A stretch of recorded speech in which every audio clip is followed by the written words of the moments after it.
plays a pivotal role in national development, act as an enabler, may making a country or region stronger than others. The last 4 decades has witnessed major improvements in logistics and global supply chains. As a result, it has provided linkages for the developing countries to international markets. Today, a substantial share of logistics and global supply chains are taking place in developing countries, offering a range of opportunities as well as throwing new set of challenges.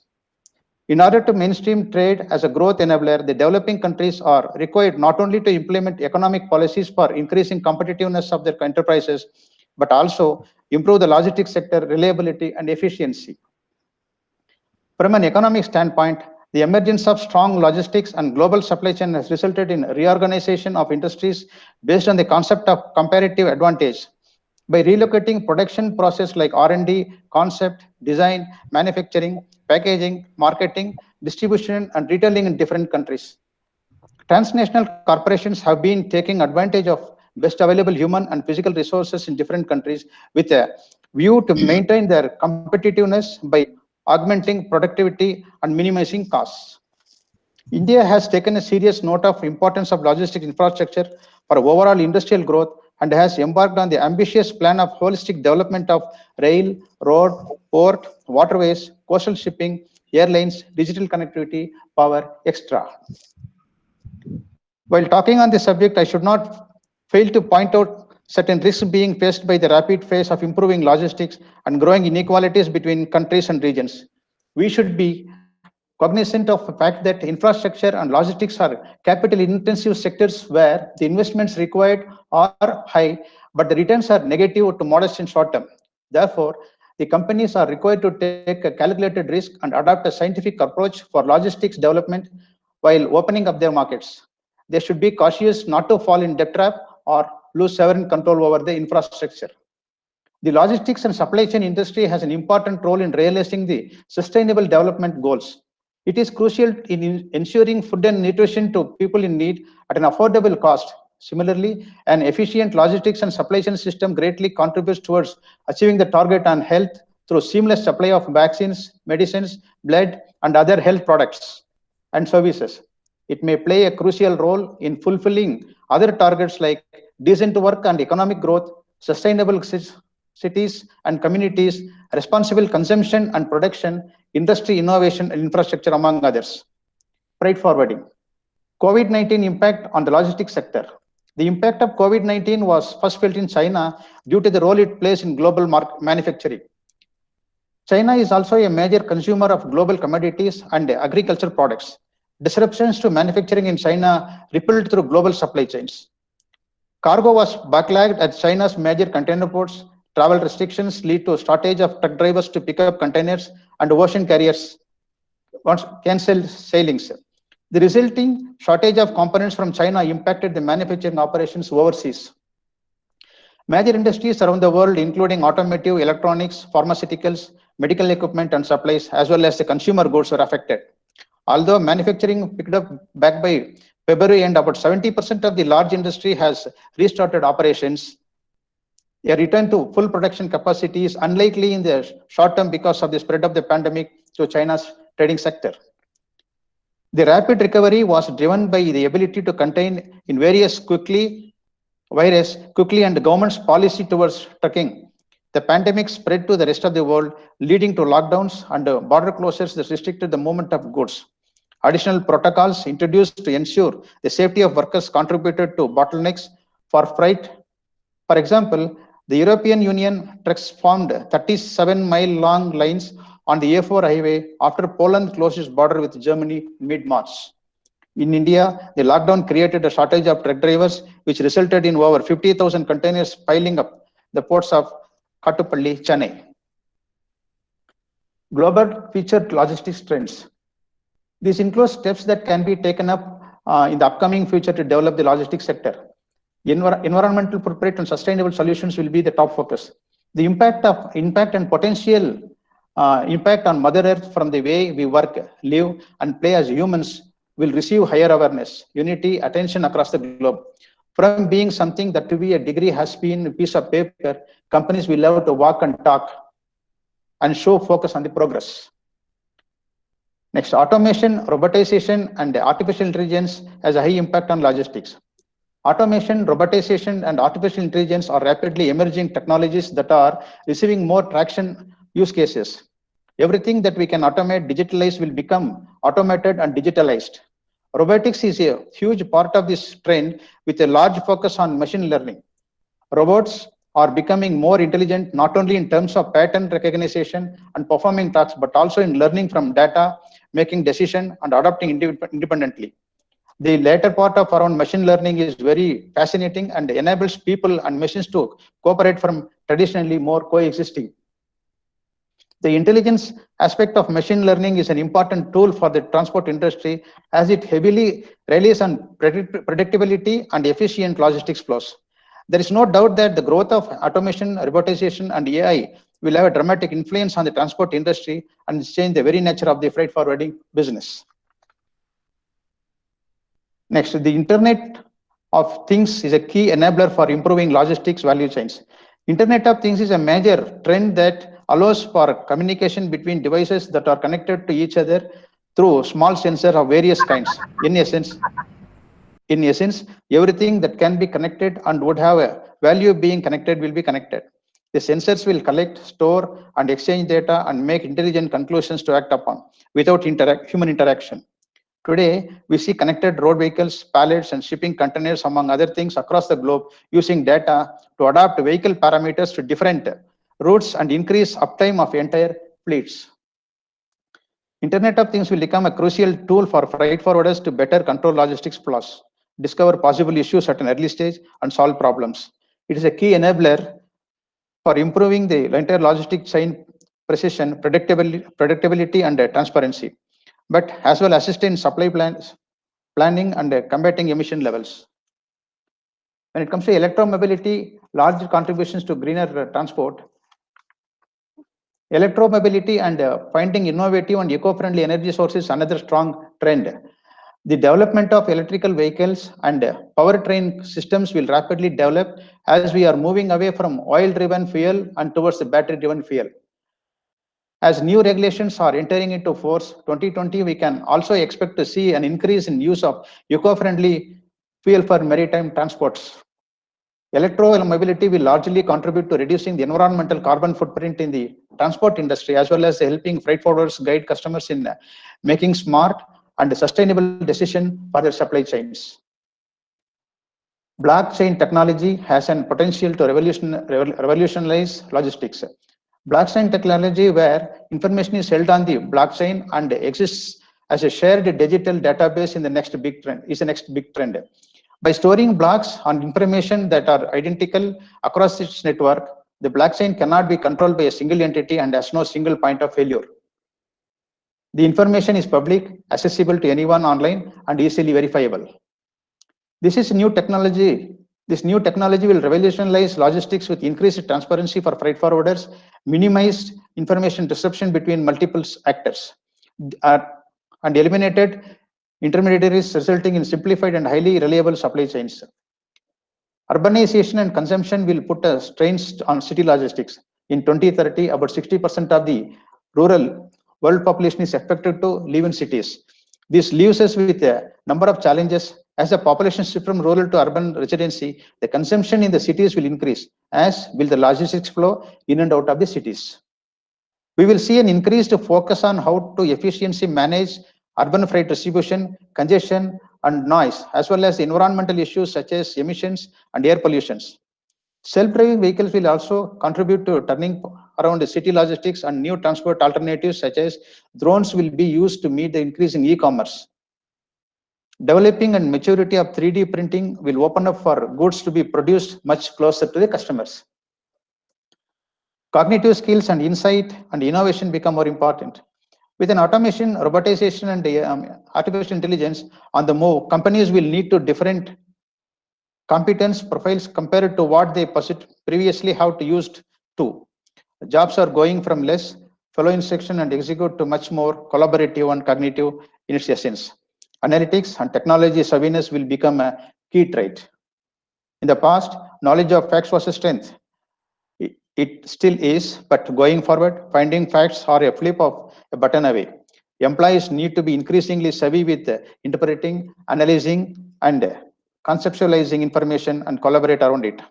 This requires employees with highly agile capabilities and who have mindset of curiosity and constant learning. This puts significant new demands on the type of leadership and maturity. To remain relevant in the environment with much more enlightened customers, freight forwarding companies will have to go beyond in this industry, traditionally relation-based sales to much more insight and innovation-driven sales. We all need to truly become a partner in improving customers' logistics and supply chain solution to earn our space. On this occasion, I thank all the organizers for successfully conducting these online courses and keeping the students motivated and engaged during these turbulent situations. I convey my best wishes to all the participants and ongoing discussion sessions which are parallelly organized.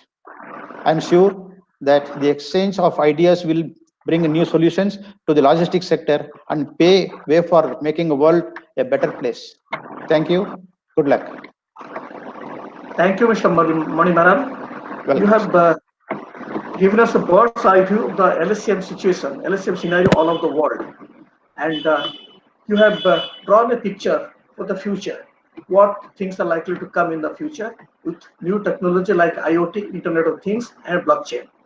In fact, you have given a perfect introduction to the certificate program that you have just inaugurated. Thank you, Manimaran. Thank you very much. And now I request our esteemed President, Professor Biswajeet Pattanayak, to deliver his presidential address. Thank you, Professor Kalyan Ray, our Vice-Chancellor. Mr. Manimaran, the Managing Director and CEO of Visskan Logistics, Bangalore. First of all, I extend my sincere thanks to Mr. Manimaran accepting our invitation to inaugurate this particular program.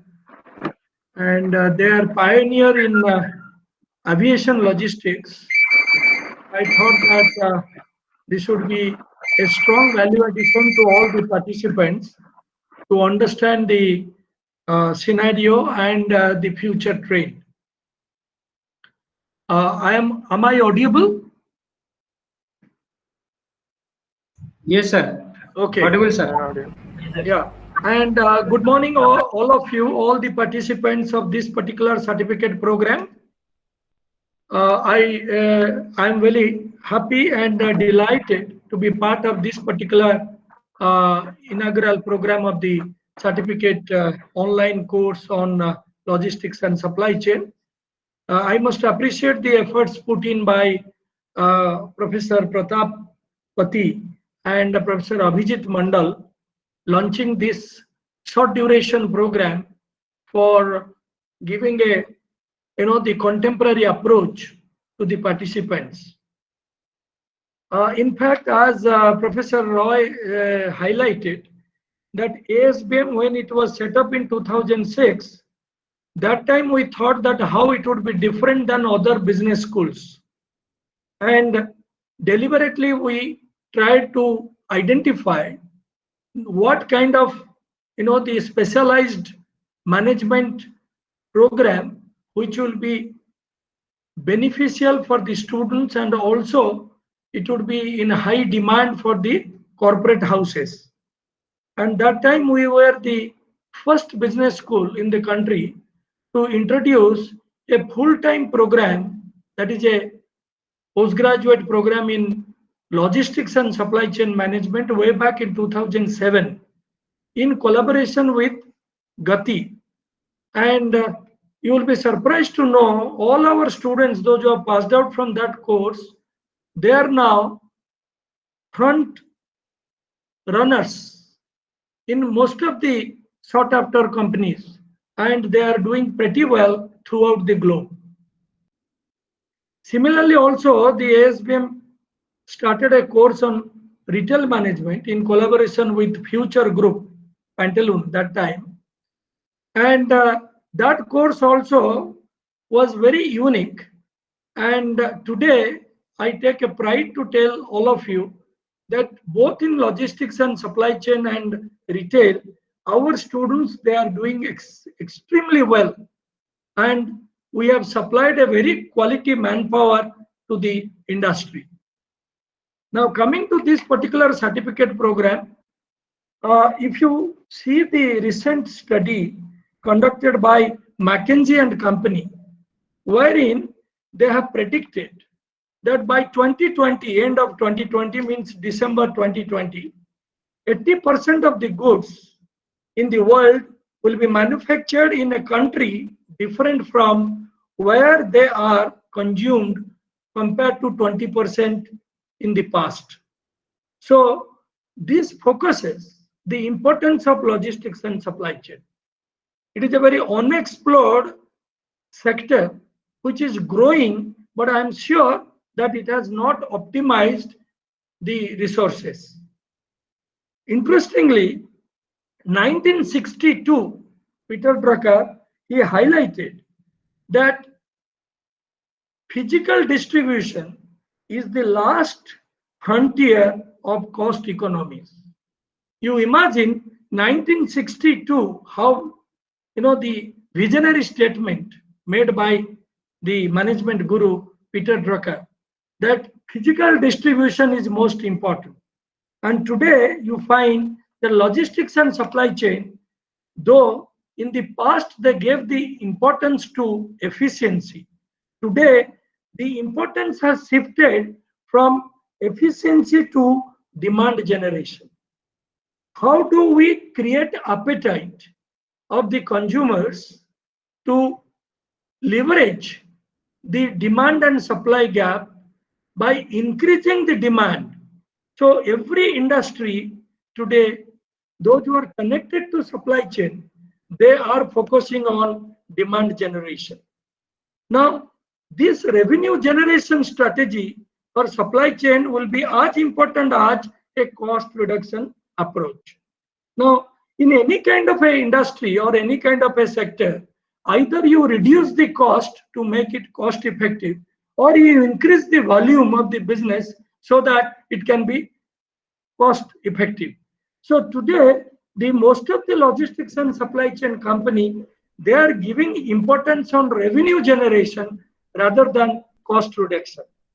And I think Mr. Manimaran also has given a kind of a picture that how the logistics and supply chain industries are operating now.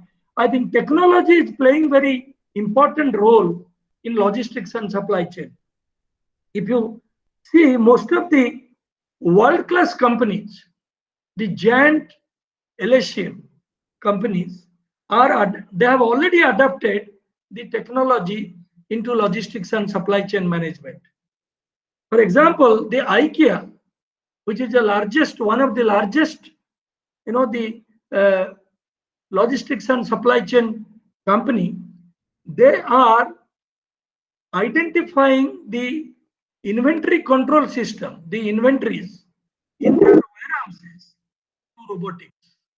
So robotic is playing very important role, and in the days to come, I fully agree with Mr. Manimaran that the technology is going to play more important role. Similarly, today the technology has given that leverage to identify through a tracking system that the truck in a particular place where it is located, the driver is taking a cup of tea or he is waiting for the traffic to be clear.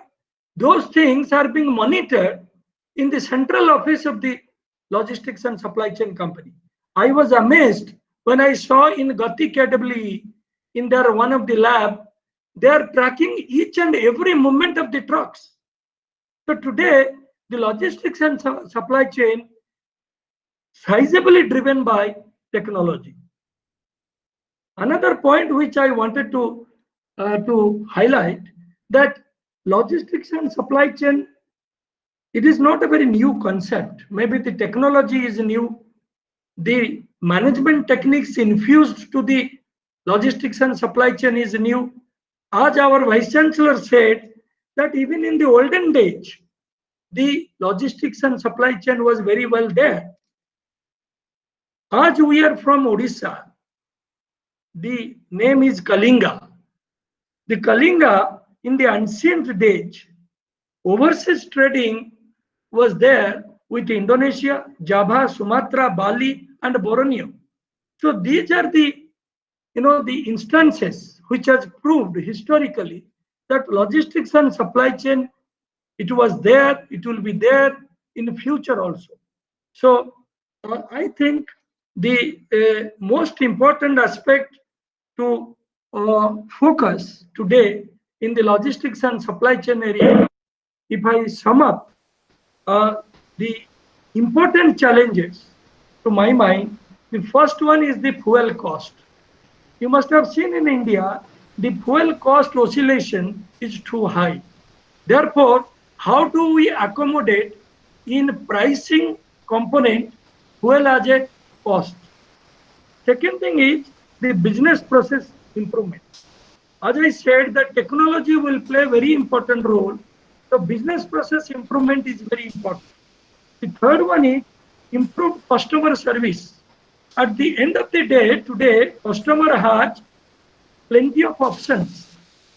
If Amazon is not giving a service better, they can ship to Flipkart or any other, the service providing company. So therefore, improved customer service is a big challenge. The fourth one is economy. And as you know, that in India today, the economy is in a very bad state. So therefore, the logistics and the supply chain companies are also facing the similar challenges the way the manufacturing sector, they are, or the even automobile sector and infrastructure sector, everybody is suffering now.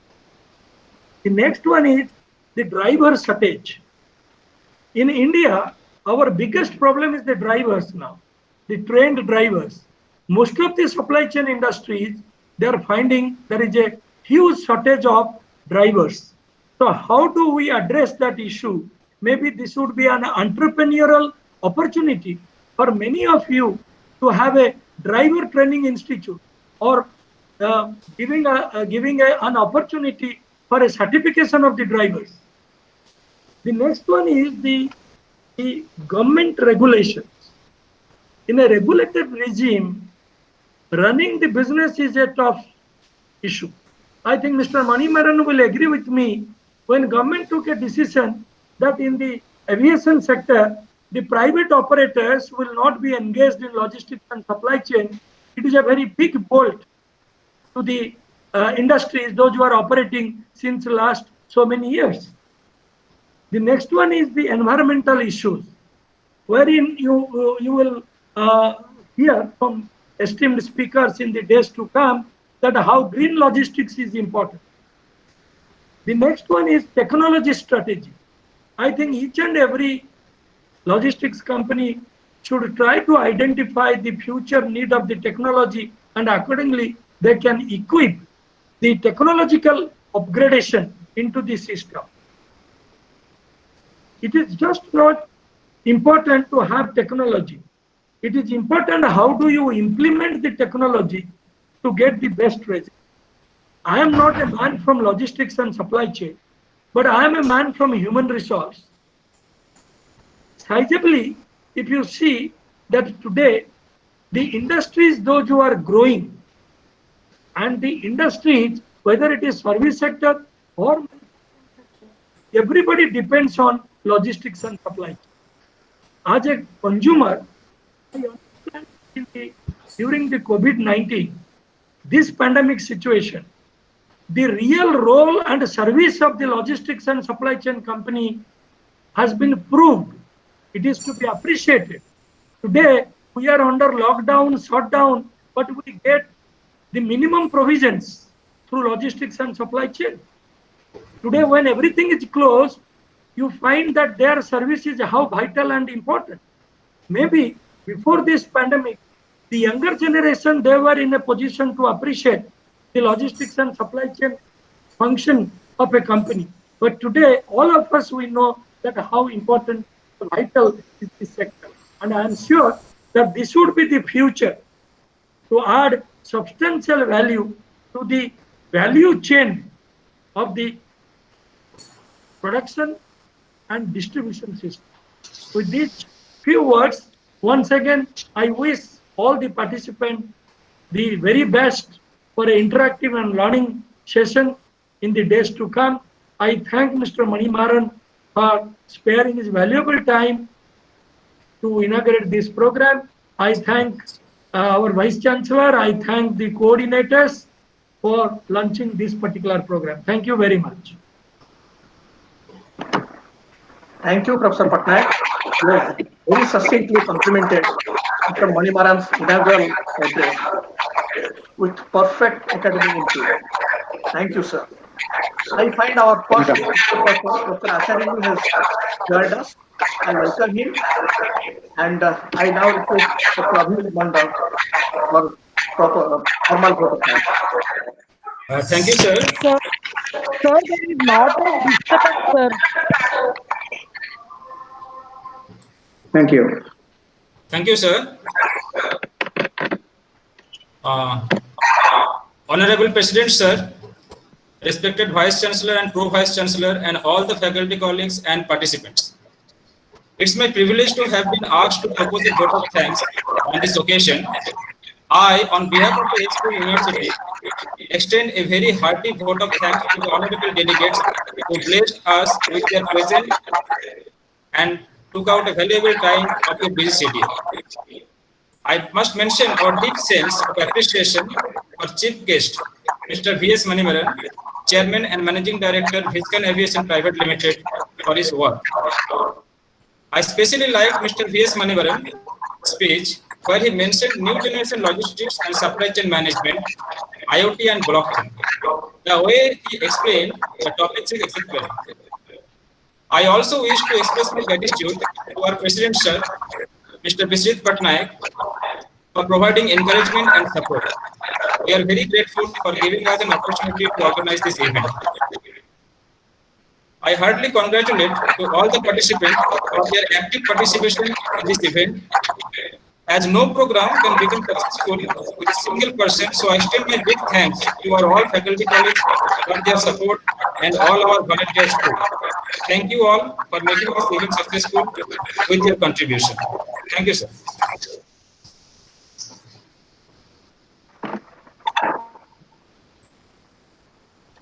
Professor Patti, I think you can now go ahead. With Professor Acharyulu. So, good morning to all. I am Professor Pratap Kumar Patil, Assistant Professor, ASBM University. Today, There's a lot of echo. to introduce the guest speaker, Dr. G.V.R.K. Acharyulu. Dr. G.V.R.K. Acharyulu is a professor in operations and supply chain management. He is also a coordinator in MBA department in healthcare and hospital management at the School of Management Studies, University of Hyderabad, the Central University in Hyderabad. He did his bachelor's in chemical engineering from Andhra University and master's from NIT Warangal. He holds his MBA degree in marketing and finance from Osmania University and a PhD in supply chain management from the same university.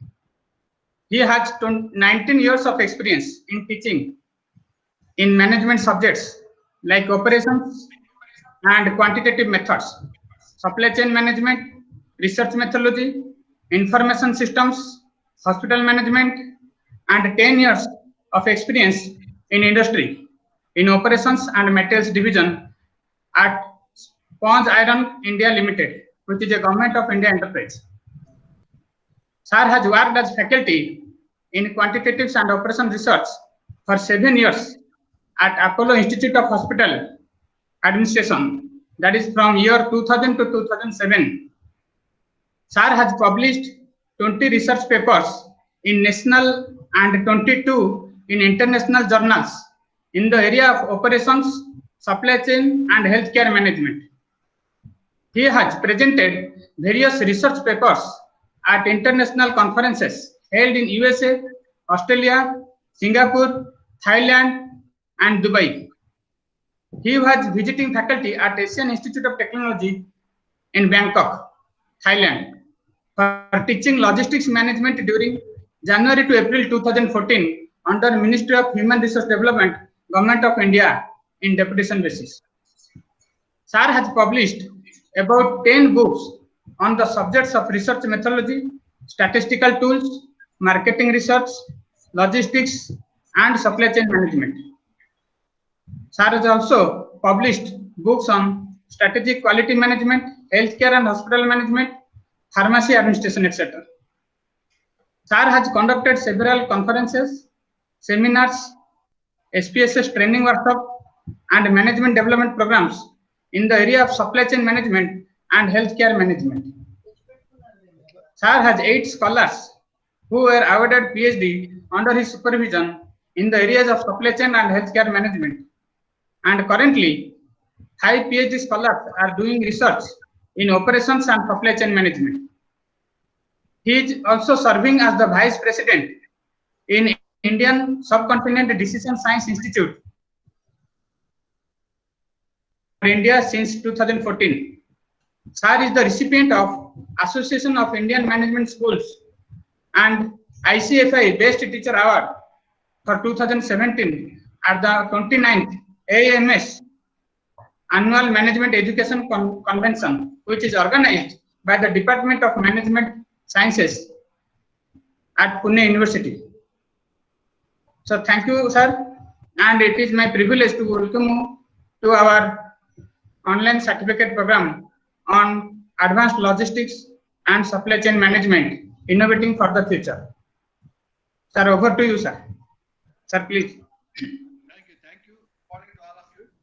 Are you able to hear me? Hello? Acharyulu, sir, please. Are you able to hear me? Dr. G.V.R.K. Acharyulu, sir. Sir, please. Hear me? Are you able to hear Yes, me? sir. Yes, Okay. audible, sir. Okay, fine. So good morning, very good morning to all of you. And thank you for your nice introduction, Mr. Pratap. And just I have joined the session just for 10 minutes when the president of ASBM was giving his speech on supply chain. It was a very lively talk to the participants, and he has touched upon many aspects of supply chain and value creation. So that's why I hope the participants are really fortunate enough to have this kind of program. And respected Vice-Chancellor, respected President, respected Pro-Vice-Chancellor and other faculty members, and my dear participants. So today we'll have a first session on logistics and supply chain management trends. I hope all of you are faculty members and scholars. So welcome you all. Is it audible? Yes, sir, audible, sir. Okay, fine. So before we talk about my presentation, supply chain management, it's a very, very important concept. And also we should be aware of what is happening about supply chain and the supply chain environment during this COVID-19 pandemic situation. So that's why it's very, very important, very opportune moment for ASBM University to start this activity of supply chain management program. It's not like a simple certificate program. The knowledge that you are going to gain is going to have immense benefit. That's I am going to assure you, because I have seen all the other sessions also. These sessions are really the very, very reputed institutes are going to very, very highly advanced supply chain institutions are going to introduce these kinds of topics. So I really appreciate ASBM for this kind of initiative to come up with, to disseminate knowledge to various participants and faculty members. And this will be definitely inspirational knowledge that you are going to get next 2 weeks. Fine. So, regarding my presentation, I'll just. Sorry, sir. Hello. Yeah. Hello. Sir, Professor Avijit here, ASBM University. Sir, I just requesting you to please use one device, either mobile or laptop. Yes, It's yes. What little happens bit is echo. here the problem is actually the video is not coming. So once I start the presentation, I will stop. Okay, sir, not required, sir. Sir. Once. Okay. Sure. Once I start my presentation, so I'll be switching off this one device, and from my desktop I'll be talking. So my video may not be there. Fine? Is it fine? Yes, sir. Please. Okay. Sure. Yes. Not a problem, sir. Because there is some problem with the video camera. It is getting off from my laptop. That's why again I switch on my mobile. So from mobile I'm accessing this video, and then from my system audio. So there is no other alternative for me. So fine. So I'll be sharing my presentation.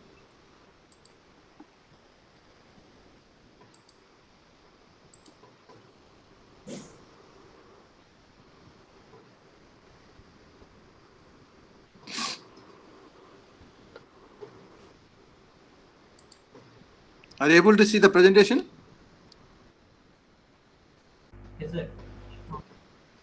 Yes, sir. Just sir, minimize your screen. Okay.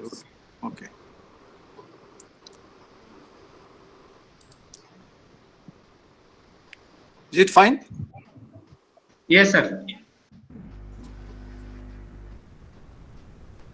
And so I think you may not be able to see my video, just my presentation only. After that, I'll switch on my video. Yeah. Okay, right. Sir, now it's okay. And sir, video is not required actually because your voice is enough for the participant and all of us. Okay, fine. Yeah. Thank you, so sir. Now you're able to see the presentation? Yes, sir. Okay, fine. So welcome to all the participants and organizing member Pratap. I think Pratap will be there throughout the session. It seems. So, yes, sir. I am here. So I before I start the presentation, I congratulate Pratap and the ASBM Business School for this wonderful program, certificate program. Few schools are going to introduce this type of programs. That's why I'm really happy to be a part of this program to deliver the introductory lecture on logistics and supply chain management emerging trends. So in this, so we are going to discuss the entire presentation is going to be. I am also touching the pandemic, the COVID-19 pandemic. Why we are going to discuss this topic, logistics and supply chain? That's very important. Everybody should have an idea about the importance of supply chain during this COVID-19 pandemic. How supply and demand is disrupted and supply chain disruption happened, and what kind of actions that you can take, and what kind of new technologies are coming up, and how are you going to make use of the new technologies. Ultimately, what kind of transformation is going to happen. So these are all things is very, very important at this particular point of time. And also from the futuristic point of view, you should be able to understand how you are going to manage your supply chains. That's very important. So many companies, many organizations, manufacturing service organizations, or service supply chains, manufacturing supply chains, they are really struggling to exist in the environment, the disruption environment, supply chain disruption environment, and what kind of strategies they are coming up, and how are they coping up with this strategy. So fine, are they able to? So there is some disturbance coming. Is it fine? Yes, sir. Continue, sir. Okay, fine. So now what are the perspectives of supply chain management in the present scenario? That's very important. Of course, the president of ASB has already touched some of the perspectives, some of the things, very important things have been touched. So in this perspectives, first of all, we should know, because I think that there are some of the faculty members are new. For the first time, they are going to listen to this topic, supply chain management. So for the people who are beginners, so let me introduce the topic of supply chain term, supply chain concept. Here the concept has evolved from the Council for Supply Chain Management Professionals, CSCMP. This is the present council that is the base for developing this concept. That is from Alliance US. Actually, it was originally founded at National Council of Physical Distribution Management, NCPDM, in 1960s. That is the origin.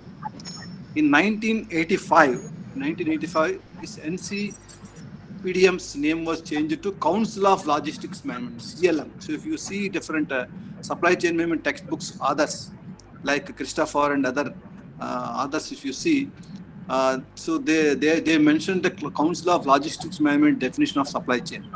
So which is going to reflect the evolution of physical distribution into logistics management. Initially, the term started with physical distribution and then moved to logistics management. 20 years later, the concept was there, but 20 years later in 2005, the organization, that is CLM, was again renamed as Council of Supply Chain Management Professionals. If you see, the council has over 500 members representing from the industry throughout the world, government and academia from 67 countries, academia professors who have contributed a lot of research done on this concept, and 67 countries are going to be the group of CSCMP. This is how the supply chain concept has evolved, and it is still evolving. If you see here the definition part, so maybe all of you may be knowing, are you, no one can hear?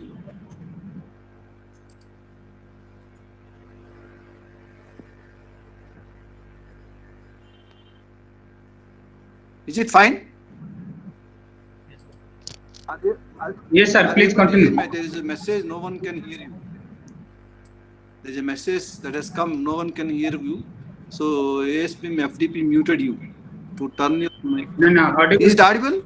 Audible. Fine. Yes, sir. Please So the continue. supply chain management encompasses, this is the definition you might have seen if you are teaching this subject. It is the planning and management of all the activities involved in sourcing and procurement, conversion of raw materials into finished goods, and all logistics management activities. Importantly, it also includes coordination and collaboration with the channel partners, which can be suppliers, or you can say stakeholders, suppliers, intermediaries, third-party service providers, and customers, and so on. So in essence, supply chain management is integrating supply and demand management within and across companies. So entire supply chain is going to be how you are going to balance supply and demand. Sometimes supply is more than the demand, demand is more than the supply. So in a realistic situation, there is an imbalance. If the imbalance is very severe, then how do you manage? There the supply chain is coming into picture. So if you see the definition of Martin Christopher, he is the well-known author of Logistics and Supply Chain book, Martin Christopher. So he has defined the supply chain as network of organizations. So it is not that one company supply chain. It is, suppose if you see Walmart is going to have its own supply chain, but it is going to have a networking with other organizations like suppliers, intermediaries, and distributors, and so forth. So it is network of organizations that are involved to upstream. Upstream means suppliers. Upstream suppliers, and downstream is customers. So it is linking the activities of, that's why this is supply chain management. So in the different processes, again, the upstream and downstream linkages are going to happen, involving different processes and activities that produce value in the form of products and services in the hands of ultimate customer. This is the definition, the essence of supply chain management. So if you look at the supply chain management, there are so many activities are lined up. The chain linkage will be there, and the flow of materials. There are three types of flows are there. Here I have mentioned from literature only two flows, but third flow is financial flow. There are three flows: physical flow, information flow, and financial flow. So physical flow is movement and storage of materials and goods. Information flow is coordinate and control day-to-day flow and long-term plans, like information flow is towards customers to manufacturing plant to suppliers. That means demand flow. So demand is going to be transformed to different stages in the supply chain, and financial flow is towards upstream to downstream and downstream to upstream. So financial flow is reversible. All the flows are initially when the supply chain concept was evolved. So some of the flows are irreversible. Now all the flows are reversible. Physical flow can be not only from suppliers to customers, customers to suppliers also, or production plant. Information flow is again reversible, and financial flow is also reversible. How it is reversible, I'll tell you later. So now, the moment you talk about supply chain and logistics movement, both are synonymously used. Both are same, but there is little difference between supply chain movement and logistics. But people are using synonymously nowadays. So logistics management is going to refer day-to-day activities of managing, acquiring, and storing and transporting resources. So logistics is a movement of material, storaging, warehousing, and movement of material and transportation. That's what logistics. So here the logistics is heart of supply chain, at the central nervous and nerval system of entire supply chain. So logistics is going to take into consideration how the material can be moved from source to destination, from supplier to or for production plant to customer. And the supply chain is a strategy. Supply chain is a strategy. And what is a material? What is the product? And what is the demand you are meeting? And where you are going to deliver? All the entire planning of delivery will be supply chain. But how you are going to deliver, the how part is logistics. That's why logistics is a part of supply chain or central nervous system of supply chain. Without logistics, there is no supply chain. So supply chain acknowledges all the activities like marketing, new product development, finance, customers. These are all literature. But these things are very true. Very true to the present situation, and it is going to continue in future also. These things are very much applicable. There may be some kind of changes that are going to happen in future. So this is how supply chain and logistics management flows, different flows. If you see, the two boxes are there, block diagrams. If you see supply chain management, the red color shaded area is supply chain management. Suppliers, manufacturers, warehouses, and stores and customers. This is how the material movement is going to happen. And then if you see the green items, that is rounded by yellow color shading, that is transport, warehouse, data, manpower. So it starts from transportation, then warehouse, then what data, how much you have to deliver, where you have to deliver, all the information will be there, and manpower. Ultimately, unloading and loading and all the manpower, picking up and packing, all these things are part of logistics management. So different types of mode of transport will be there, and that is a part of logistics. But producing and manufacturing, or we can say suppliers, and getting material procurement, and semi-finished goods, storage, and then stores management, and then towards customers. So all the entire, that is actually the supply chain. That is the main supply chain supported by logistics. But without logistics, there is no supply chain. This is the, of course, now many others say that both are same. Both are same, but this is the clear distinction between supply chain management and logistics management. So logistics is part of a supply chain process, that is a plan, implement and control efficient and effective flow and storage of goods, services, and related information from the point of consumption, from the point of origin to the point of consumption. Origin is supplier and consumption is customer. This is defined by Council of Supply Chain Professional. The process of logistics includes transportation, the goods inbound. Inbound is raw material transportation to manufacturing plant, and outbound is finished goods to the customer. Storing in the warehouse and return of unwanted material. Return of unwanted material, which is also known as reverse logistics. That's why you have material flow, reverse material flow will be there. Suppose you deliver goods to the customer, customer may not accept it. Again, it has to be taken back. So that's what reverse logistics. So, and concern on green environment. So how are you going to manage the green practices while delivering the goods, while transporting? So without any wastage, without any emissions, without so carbon footprint. You have to follow the carbon footprint. How do you minimize the pollution?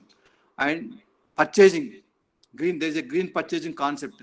So when you how you are going to purchase safely, or how you are going to get the material safe in the safe environment, without any wastage, without any pilferage, all these things are part of green environment. Now coming to the logistics and supply chain activities and decisions. In general, broadly, you can say that these are the activities and transportation. If you see this transportation is a decision in the logistics and supply chain, what are the things that are involved here? Rate and contract negotiation, mode, what is the mode of transportation and service selection, who is the service provider, third party provider, 4PL logistics or 5PL logistics, whatever it may be, routing and scheduling. So all these things are under part of transportation activity, or you can say that is a decision area. Inventory management is again finished goods, and then supply scheduling and short-term forecasting. All these things are under inventory management.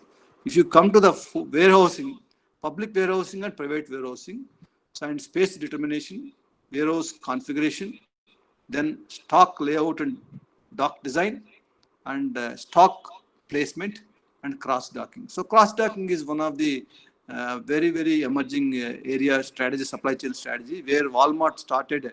They initiated the cross docking, and all companies are following cross docking. We will discuss cross docking a little later. So without any warehouse, in intermediary warehouse, you are going to ship the goods to the customers directly. There is a transition point, but without warehousing concept, without storing concept. So the goods are going to be delivered to the customer. That's what cross docking simply. Then order processing is order procedure determination, order size, order acceptance. All these things will be there, part of order processing. Then customer service. Who is the customer? Identify the customer and what customer wants, and response to service changes. So based on the customer responses, what kind of response, how fast you are responding to the customer requirements. And then material handling, equipment selection, what type of equipment that you are going to select, and then equipment replacement, order picking and procedures. All these things are part of material handling. And packaging and design. So the packaging and design is also one of the important aspects in logistics management, so that you have to ensure that safe material delivery without breakage and any pilferage. Then production scheduling, aggregate production quantities. That means you have multiple plants. So material requirement is going to be available, raw material available at different places, different locations. So how are you going to aggregate this? Aggregate production planning. Then sequencing and timing of production runs depends on the demand, and facility location. These are all important decisions of logistics and supply chain decision broadly. And each area is ocean. Each area, if you look at transportation, of course, under logistics management, it is a big ocean. So there are many companies involved in the transportation, and you can study on how really transportation is very important in supply chain. Like inventory management, of course, inventory management is very important. Warehousing is important. So everyone, each area is vast and very, very important, and you have to see all these things. These are the broad category of supply chain activities and decisions. So now coming to this COVID-19 impact, supply chains. Now as you said, supply chain is a chain of activities linked together, but the chain is broken because of COVID-19 impact. The food we eat, the goods we buy, and the services we use on a daily basis depends on effectively functioning supply chains. So during COVID, you might have seen so many disruptions happened in the supply chain, particularly retail supply chains. So the food is disrupted, the food availability, and you cannot move outside, and the lockdown, and you have to work from home, and you should not come out, and a lot of risk is involved. So everything is affected, all the services are affected. So the supply chains are affected. The supply chain is broken.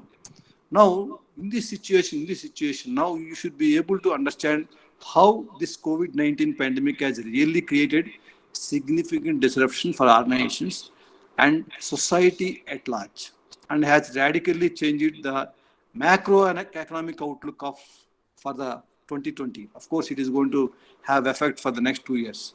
At the same time, now it is a time for many companies to assess how well they are prepared to manage the crisis. That is very important. How will they manage the crisis and what they need to do to ensure business continuity. So business continuity is very important. Ultimately, when the supply chain disruption happened, that's why we are going, this is the topic, it's a very, very relevant topic and a contemporary topic we are going to study. And the information that you are going to get is really, it's a thought-provoking, definitely. So business continuity plan, every organization is now struggling like anything, and how do they continue their business? So that's business continuity. So what are the different strategies that are available? So I am also looking at from the pandemic point of view, COVID-19 impact. So what are the potential impacts on supply chain? One is, so this is already not expected to be impacted. It is already impacted by COVID-19 for the last more than 3 months, and then materials affected, supply shortage of materials and finished goods coming from are routed through logistics hubs and impacted areas because the lockdown and red zones, containment zones, and there is no transportation at all. So material shortages are happening. And labor, availability of white and blue collar labor may be limited due to quarantine guidelines and illness. So the labor also, that element is also affected. That is a major impact because of, if you see construction industries, a lot of labor, migrant labor, so they are going back to their local areas, and then finally they could not come out, and the entire industry is now in difficulty. So like that, many manufacturing organizations are labor-intensive industries, so they are now running with a minimum manpower and try to get maximum production. So now sourcing is also affected. So because sourcing is like travel restrictions, since travel restrictions are there, so limiting the ability to discover, qualify and certify new business or programs and to transact business. Sourcing is suppliers. So where do you find out? Suppose you want one particular vegetables in the retail store. So where do you source it, vegetables? From where it is coming? So all these things are going to be impacting.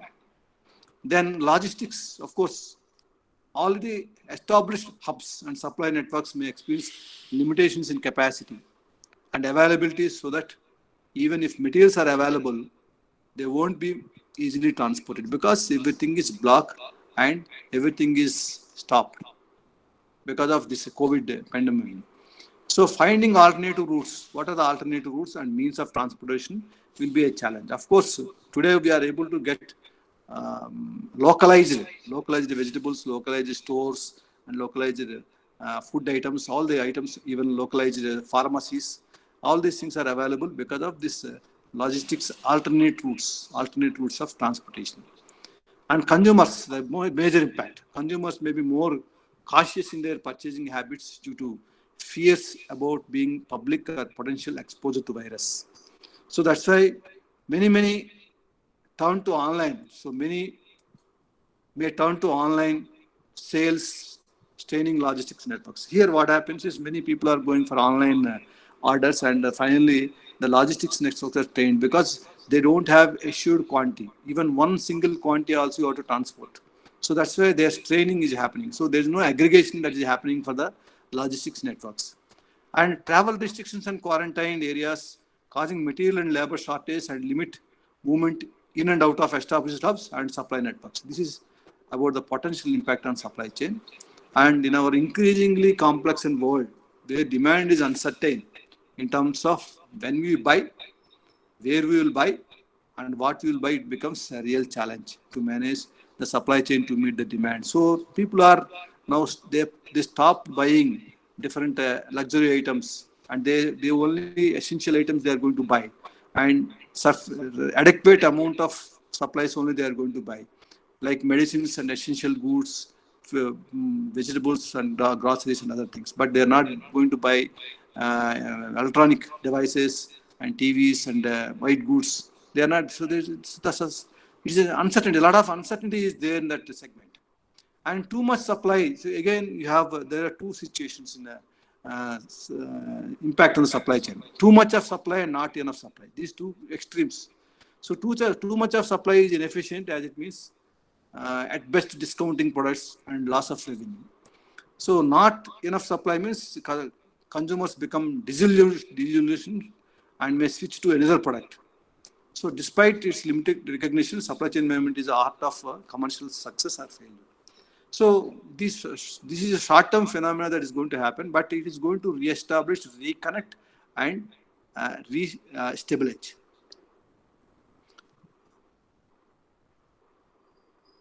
So what are the problems on the supply chain? The problem areas on the supply chain is delays in the production, distribution because of this pandemic, and expensive inventories. Sometimes if you want to keep some stock, so you have to get some different sources and the cost will be more.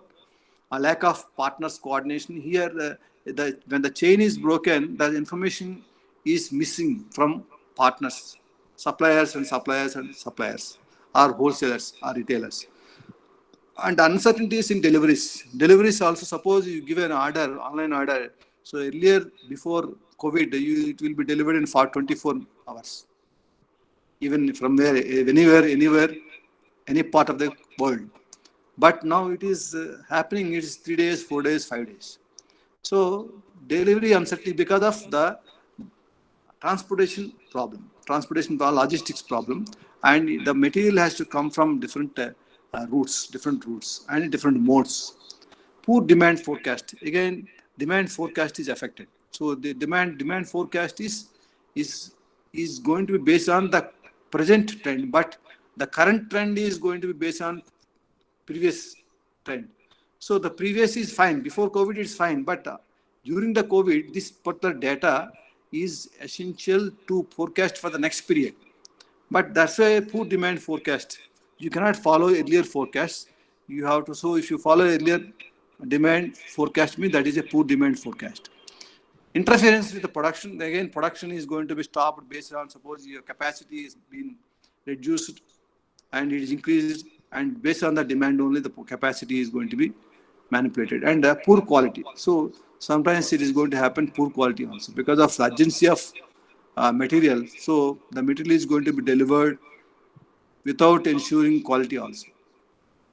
So understanding the supply chain disruption. Supply chain disruption, people are talking about, this is a buzzword today, the supply chain disruption. So if you see many articles in MIT and Harvard Business Review and ABDC journals. So if you see on supply chain, so I have seen many articles on supply chain disruptions in agriculture supply chain disruptions in retail industry, supply chain disruption in healthcare, supply chain disruption in other medical supplies. So a lot of articles are there. So, but how famous this disruption, supply chain disruption, is because of major breakdowns in the production and distribution of supply chain, including events such as fire, of course, pandemic, machine breakdown, natural disasters, qualities issues, and unexpected surge in the capacity. These are all different disruptions, but presently we are under pandemic. Despite numerous supply chain upheavals inflicted by disasters in the last decade, if you see others compared to other previous disasters, including eruption of volcano, Iceland, Japanese earthquake, tsunami, Thailand floods, and Hurricane Maria and Harvey, the most companies still found themselves unprepared for COVID-19. So in spite of past track record is there because of the disruptions happened in supply chain, but COVID-19, most of the companies, because they are not prepared, even though they have disruption situations. So this coronavirus 19 has brought disruption to economies, financial markets, and communities, travel and tourism, and commerce. So these are all a major disruption that is happening, and COVID-19 has already created significant disruption, as you know, the organizations and society at large. and it has radically changed the macroeconomic outlook, and the business economy is going to be changed, shaked. And at the same time, now is the time for many companies to assess how well they are prepared to manage the crisis and what they need to do to ensure business continuity. As we discussed earlier, business continuity, what kind of right strategies, and first of all, they have to assess. So these are some disruptions as we discussed just now.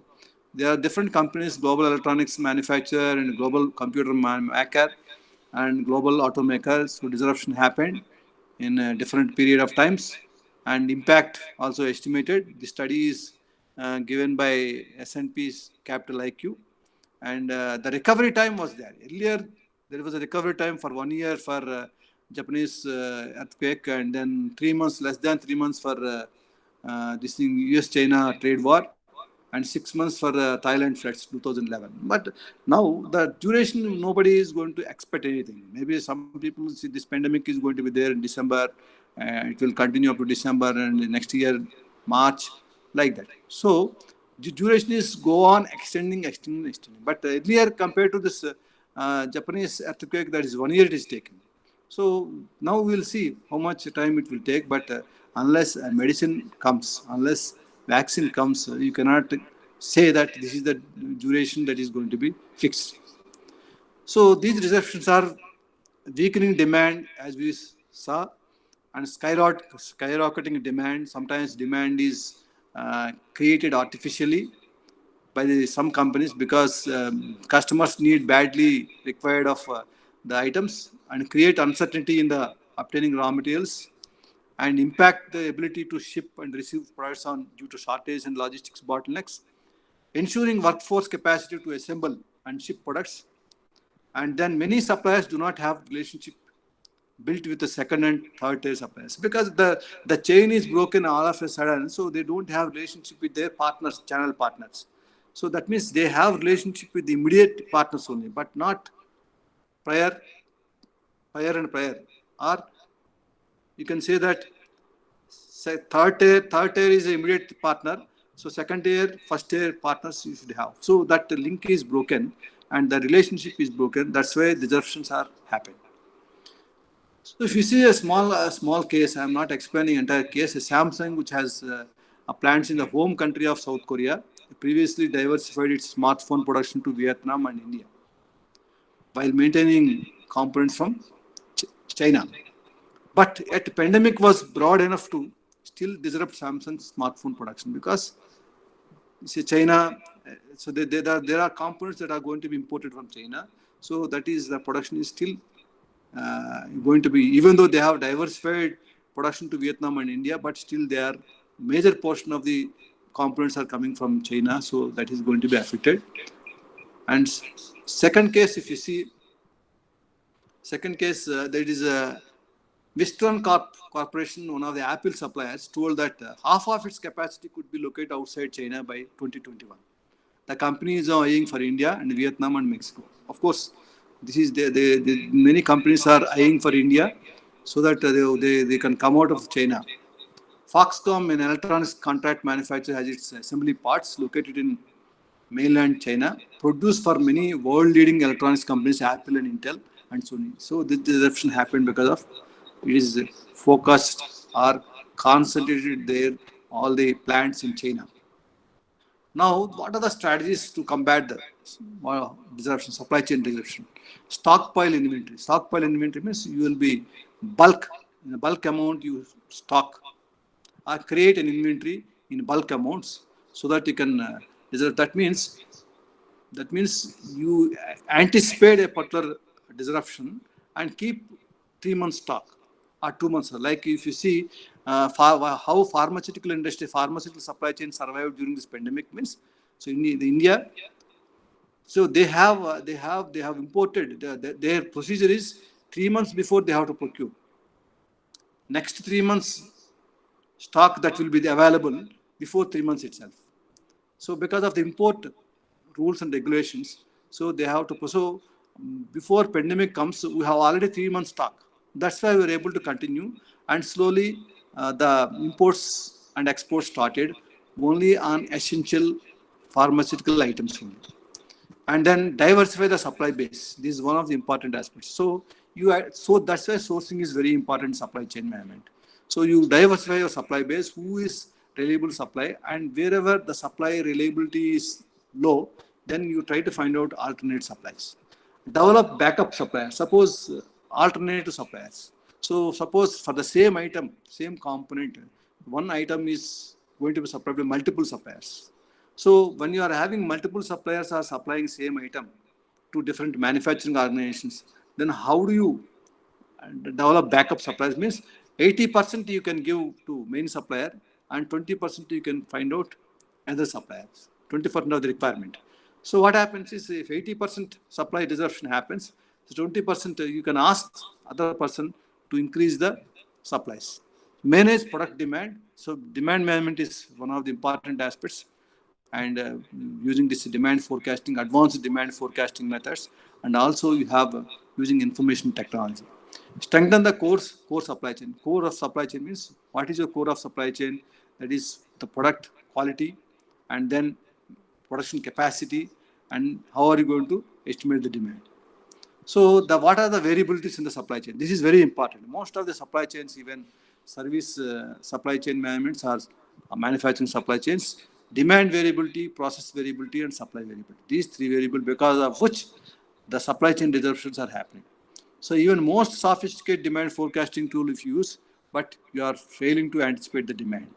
So what are the aspects which are really, that means demand variation in the demand you have to continuously monitor. That's very important. It is not constant. So it's going to vary, and realistic data and actual data you have to take into consideration and compare that data with the earlier predicted demands. And then what is the gap that is happening? So all these things are very important. And process variability, production unit downtimes. So sometimes production unit is going to be having some shutdown, stopped because of raw material, or because of equipment problem, or because of unexpected staff absences, operator is not turning up. So like that, so a lot of process variability will be there. And supply variability is late deliveries from suppliers, lead times. The lead times are more, then automatically a supply variability will be there. So what are the minimum lead time? What are the lead times? So lead time variability is also one of the important aspects to study supply variability. Then coming to the impacts of pandemics on supply chain, if you see, there are two, the red color, if you see, supply shocks and demand shocks. The supply shocks, lack of material, lack of parts, and lack of workforce. Demand shocks, hoarding. Hoarding means you are creating some kind of bulk stock, hiding some stock to manage, to balance the scarcity in future.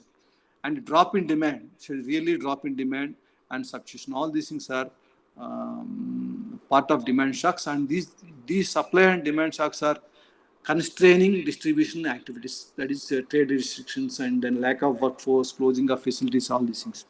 So the entire process, if you see the arrow, so to deliver to the urban community, so there are three ways that you can, bulk shipping can be done, or unit shipping can be done, and LTL, less than truckload shipping, can be done. So these are the three ways that you can find out in the transportation chain. Then, of course, we have discussed the supply shocks and capacity limitations, demand shocks, and worker. In this worker, health and safety is very important.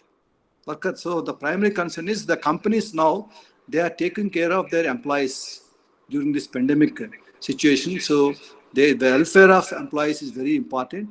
And lack of personal protective equipment, poor job security, lack of sick pay, and lack of access to healthcare facilities, all these are contributing to the current crisis. So you cannot produce the required capacity. So the global supply chains, of course, the president of ASBM has talked about global supply chains. So since the pandemic is affected worldwide, so the global supply chains are severely affected. So here as we notice this pandemic in December 2019, so borders have closed, global travel has been suspended, and of course it is more than 1.7 billion people are in the world's population have been placed under lockdown, and factories and transportation hubs have been closed, and no airline transport, no ship transport, and all the hubs are closed, and new safety protocols implemented, and the movement of employees restricted, and customer needs and demands have changed, and no region or industry has been immune to these effects. So every industry is going to be affected throughout the world. That is global supply chain impact. So supply chain wide responses, I am not trying to explain, only just I am giving you captions, because it is very important for supply chain professionals, our teaching professionals, our industry professionals. They must be aware of all these things. Workforce production, as we discussed in planning, this is very important. And during the supply chain disruptions, the supply chain wide responses are very important. Continuous monitoring of affected areas.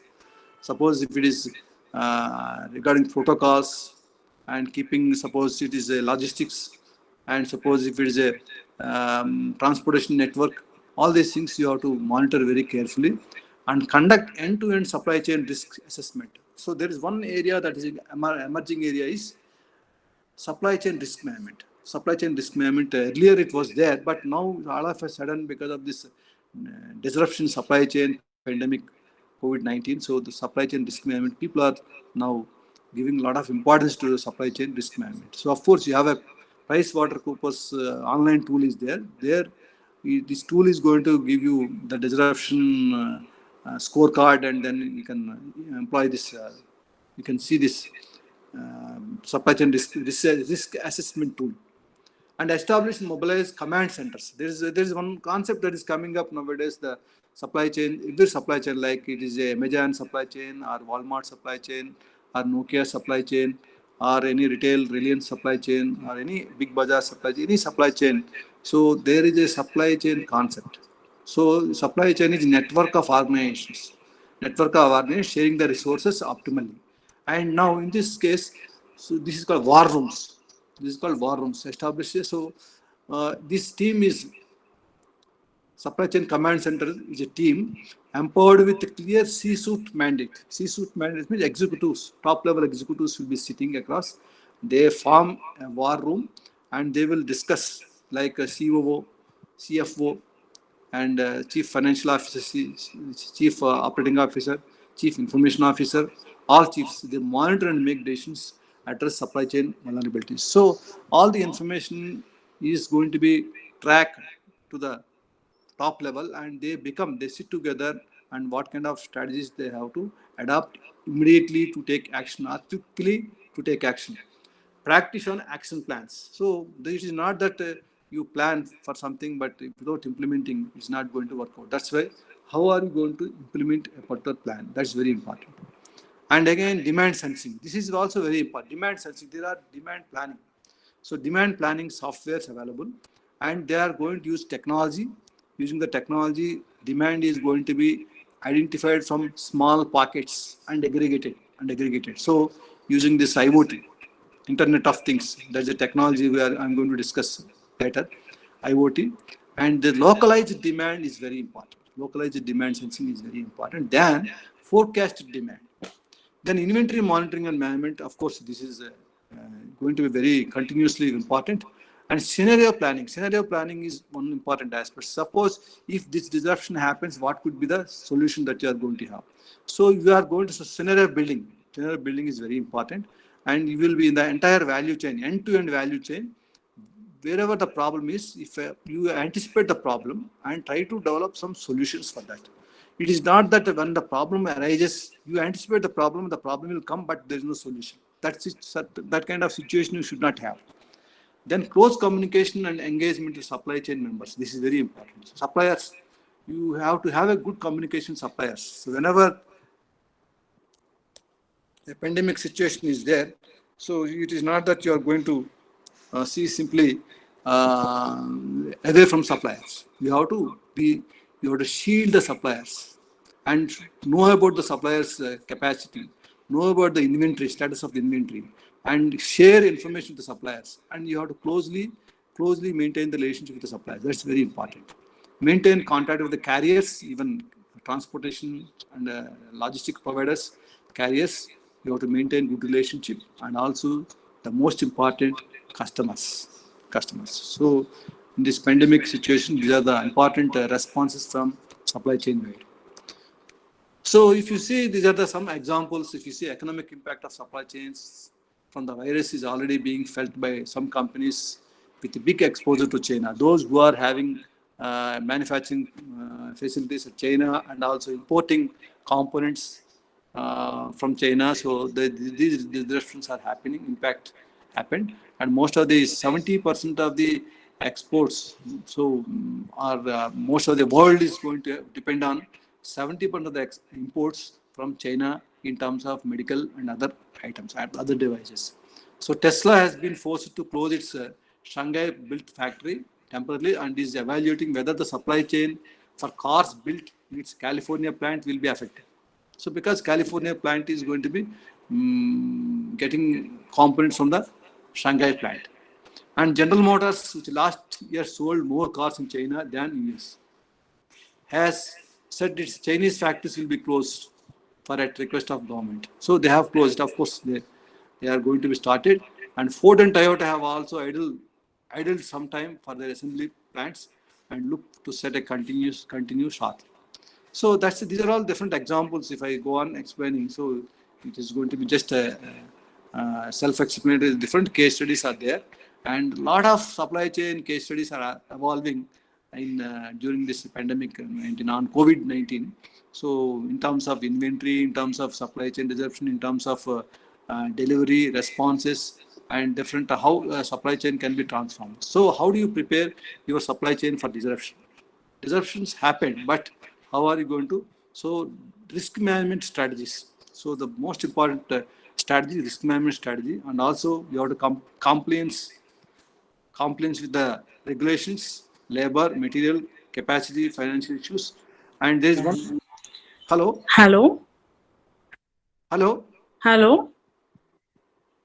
Hello. Hello. Yeah, yes, ma'am. Please.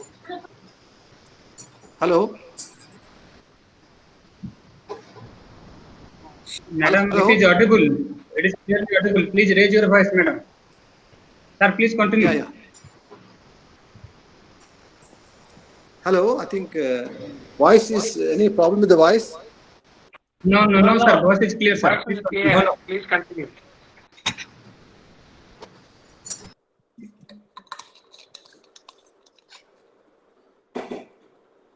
So I think due to the scarcity of the time, so I will be running through some of the slides a little bit faster. So please bear with me. And you have to prepare the supply chain for disruption. Multi-source strategy, this is very important, and a localized multi-source strategy based on local conditions in this kind of disruption. But if everything goes to normal, and then we can get back to our original strategy. But the multi-source strategy based on local flexible capacities, all these things are very important to enhance the resilience. Resilience means sustainability.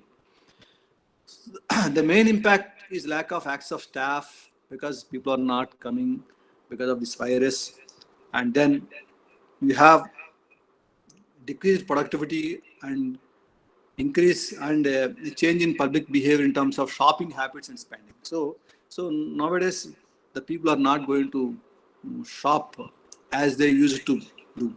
So that's why the shopping habits are changed, and most of the items like cosmetic items and medical items and some other items there. So the patterns of buying is completely changed on online, and spending is also changed. So now this information has to capture, and the companies have to understand the customers' behaviors and their habits, and in such a way that they have to find out the service strategy. So it is the time for supply chain leaders to take steps to monitor and prepare the impact on their value chain. This is very important. So short-term actions and mid-term actions, and then you have a long-term actions. So short-term actions, do it now only. So if you have develop a high-risk supply chain disruption areas, and you have to act on that. And then if it is a mid-term action, do it this quarter. like you have monitored and prepared a potential material and manufacturing capacity shortage. Any shortage are going to happen. You have a cushion for 3 months, and then you have to take action. So after 3 months, it may come down. The particular demand may come down, or the availability of material may be a problem. So all these things are mid-term actions, and long-term actions do it in this year.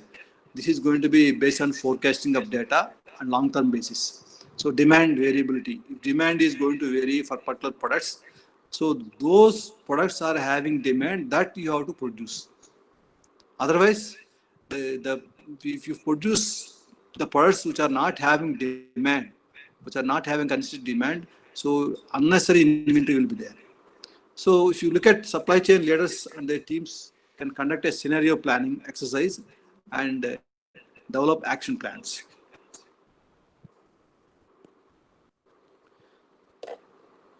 Then supply chain risk management. Just I will be giving you the overview of supply chain risk management here. The supply chain risk management, as you see, the entire supply chain stage, different stakeholders will be there, different stages will be there. So each stage is going to be a risk point. Each stage is going to be a risk point. So as companies seek to cut costs and manufacturing has become more globalized, the complexity and interconnectedness supply chains has increased. The supply chain risks presented each step. That means that the network, the supply chain network is very complex. Whenever it is complex, definitely each stage is going to be a risk point. So each step that you have to identify. So Deloitte has identified some risk management framework, very easy to understand, but there are so many risk framework works. And these 5 steps very easy to understand. Get to know your potential suppliers, because it's supply chain aspect. Make sure you get what you have asked for and only pay for what you have actually received. Prevent and resolve disputes effectively. Avoid risks in the solicitation process. These are the 5 simple steps are going to be identified by Deloitte to implement this supply chain risk management and the supply chain pandemonium. So supply chain risk management, if you look at one consulting company has given very nice explanation about this in this cause and effect analysis. So this fishbone diagram, this is a fishbone diagram where you are having failure to deliver on time. The failure to deliver on time or delivery variability because of so many issues. What are the issues? No stock available. No stock available. Why the stock is not available? Manufacturing, any problem with the manufacturing plant, or any capacity problem, or material problem, all these things you need. So stem and leaf diagram. This is called stem and leaf diagram. Then lead time too short. So your forecasting is not good. That's why lead time is too short, and inflexible systems. That's why lead time is too short. And then quality problems. Quality problems again, poor process control, inadequate supplier management, and other problem is risk areas, carrier performance. That means a transporter performance, poor scheduling will be there, inadequate communication, all these things are happening. So these things, this is a supply chain risk management framework using this cause and effect analysis. So this is one effect, failure to deliver on time. This is one effect. For that you drill down what could be the problems that are there. And the risks, supply chain risks are mostly demand risk and operational risks. Demand risk and operational risk again, environmental risks will be there, factors will be affecting, geopolitical factors are affecting, economic factors are affecting, technological factors are affecting. So technology is also one of the important risks, ICT disruptions. And so here you look at this probability means risk levels greater than 30%, different color, average, different color, low. So mitigation can be possible. So uncontrollable, influenceable, controllable. So in this, all the factors, different variables you can see, natural disasters and extreme weather and pandemic. So we are now in this stage, pandemic. So this pandemic, environmental disaster, environmental risk, then how you are going to cope up with this. And geopolitical factors, then you have a different trade restrictions, political instability, and theft and illicit trade, privacy, and then economic, you have a price volatility, border delays, currency fluctuations, and technological ICT and infrastructure. So a survey of 100 executives performed by World Economic Forum and Accenture. So this is the survey that is given and the final analysis they have made. And now from the supply chain disruption to supply chain resilience. Now this is also one coin. People are coining supply chain resilience. Resilience means how you are going to cope up with the blockages, how you are going to cope up with the problems, how you can stabilize. So it's the supply chain ability to prepare unexpected risk events, responding and recovering quickly to potential disruptions in terms of more desirable state to increase customer service, market share, and financial performance. So how do you build a resilient supply chain?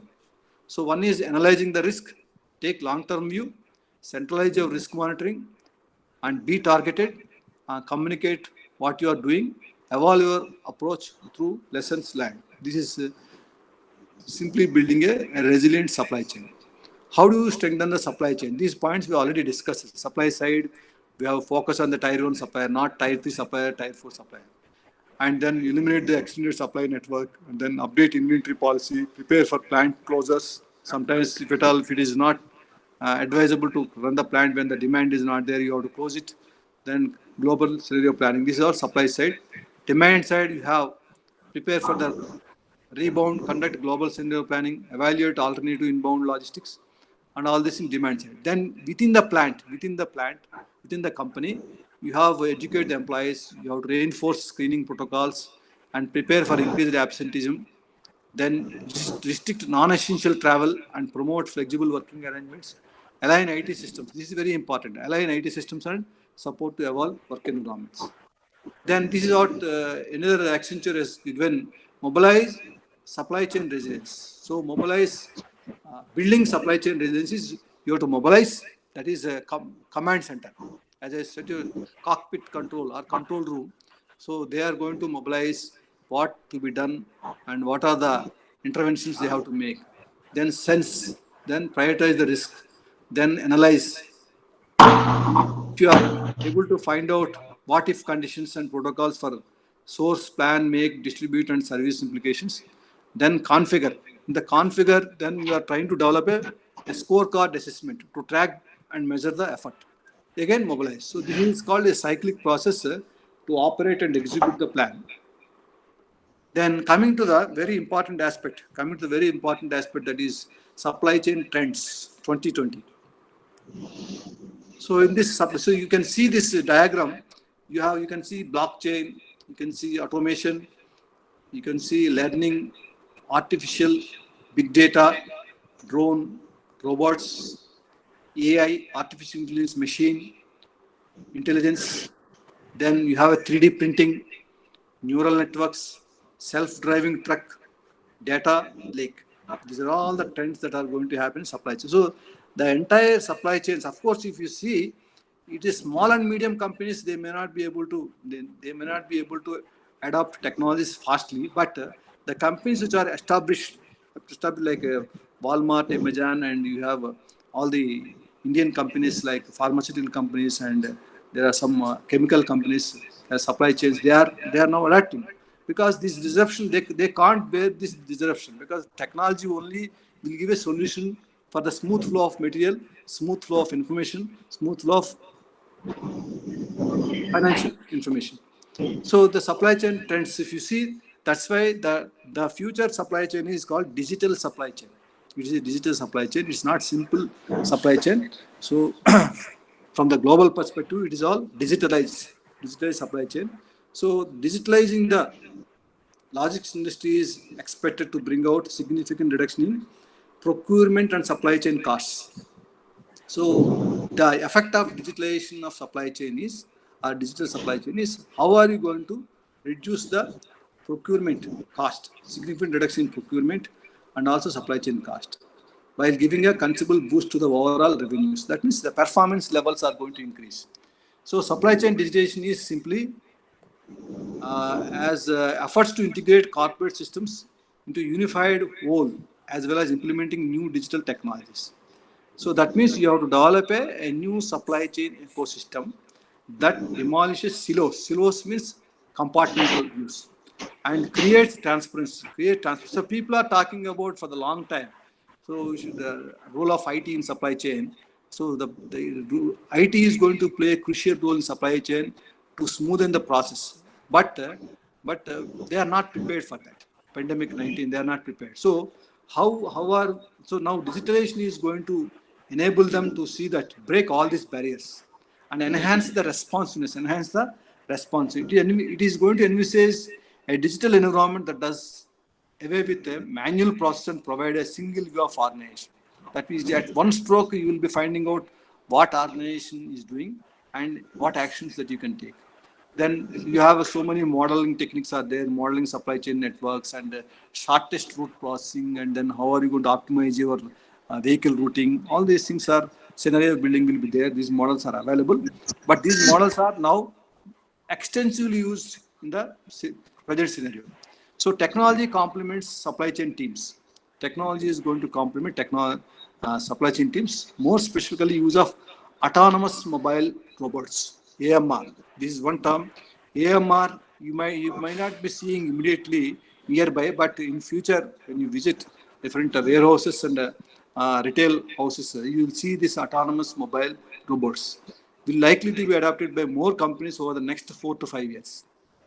In adopting this technology, organizations will be able to automate and streamline picking and packing processes. So that means, of course, there is one threat. So people will be losing jobs, but picking and packing and also sorting will be done automatically using these robots.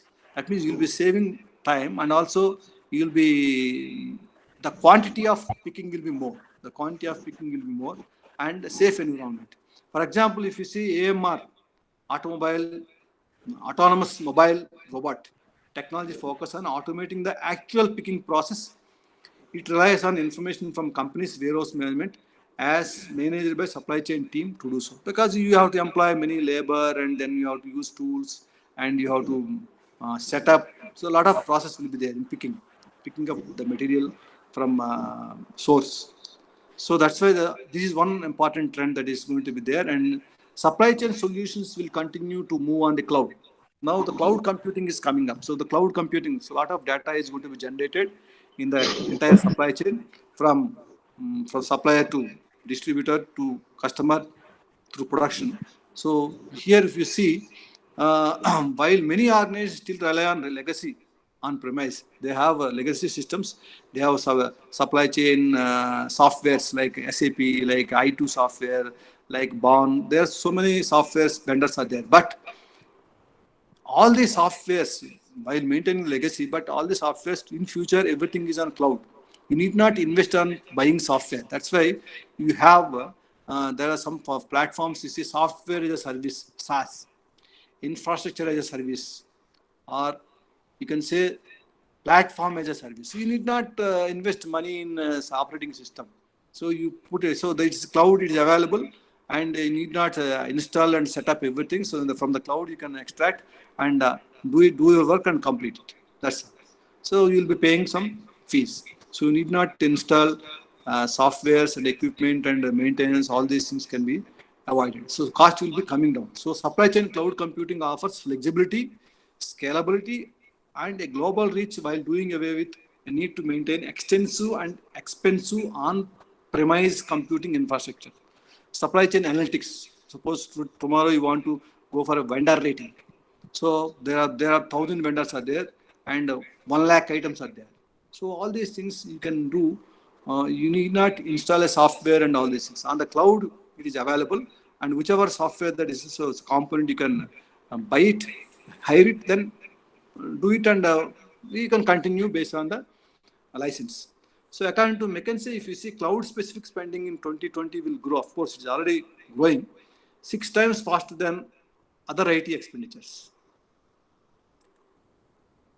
Then omni-channel supply chain is becoming the norm, the new norm. The omni-channel is not that only. So ultimately, last mile delivery. People are talking about last mile delivery. Last mile delivery means, so you have to deliver the product to the final customer.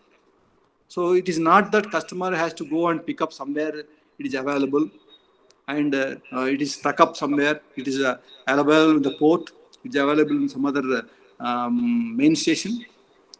or substation, some sub points or delivery point. You cannot say like that. So you will be using multimodal transport systems and see that the product is delivered to the customer using this omni-channel. Omni-channel means you have a network with different multimodal transports, and the item, one particular item is going to travel different shipments, different modes of transport, and ultimately reaching smoothly to the customer. That's very important. It's not like brick and mortar stores.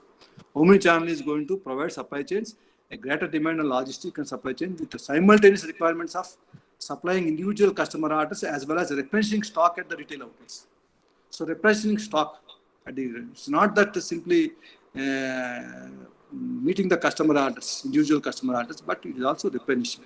So switch from single and multi-channel supply to omni-channel requires a complete rethinking of supply chain logistics. This is very important. Multi-channel, omni-channel supply requires rethinking of your existing channels and how do you collaborate with the people so that the total complete cycle will be there.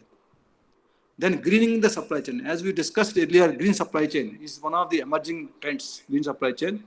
And it is going to look at every link of the supply chain from material sourcing selection, product design, manufacturing process, and product delivery, and even product disposal after product's useful life. So it is going to take care of waste minimization and also safe environment, safe delivery, and some green practices. You see, green practices are simply energy efficient lighting in the warehouse and planning delivery routes to minimize the mileage and fuel consumption. All these things part of your green supply chain. So green supply chain management practices are being followed by many logistics companies like AFL, like Gati, like there's so many logistics companies, the third-party logistics companies are there. And then growth in circular supply. This is one more emerging trend. Very nice concept. This is growth in circular based on the green. Circular supply chains. Circular supply chains are going to involve use of previously used products and raw materials. So it is not that. So how do you minimize? How do you make use of the waste? Instead of throwing and creating an environmental pollution, then how do you make use of these products? That's very important. So here, this apart from regulatory requirements from the safe disposal and reuse of discarded products, there is a clear indication that customers favor businesses that recycling materials, and many leading companies are discovering additional value through circular supply chains. That means, so they're extracting value from the waste to recycling and all. Whatever possible recycling can be possible, that has to be reproduced or it has to be reused. So it helps companies reduce administrative and transportation costs, achieve higher sustainability and better customer and loyalty, and create value and conserve resources. So this is how the concept of this is coming up very fastly, circular supply chains. Then agile supply chains. So everything is now agile. People are talking about whenever the problem comes, they are now jumping. So the jumping character is called agility. So how quickly you respond to the customer requirements. Your supply chain should be very responsive, very fast responsive to the customer requirements, even complaints. Customer give a complaint, how long it will take. So sometimes if you see mobile phones, if you have a problem mobile phone, so they'll be asking you so many 1 and 2, 3, if you click on all these things, then finally they'll be coming and service connected to service, and finally they'll be delivering 24 hours, 34 hours, 36 hours, 72 hours, whatever it may be. That is not agility. Agility means you have the customer should be very happy, if at all. So if delay is going to happen, that has to be conveyed in the beginning itself, not after that. Saying sorry. That is not going to work. That is not agility in the supply chain. So to effectively compete, supply chains need to be flexible and agile, as well as able to respond changes on a short time. This is very important, on a short time. So this is a radical departure. Sorry.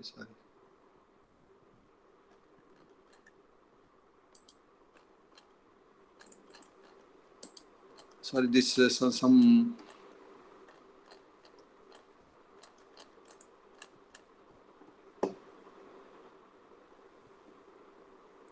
So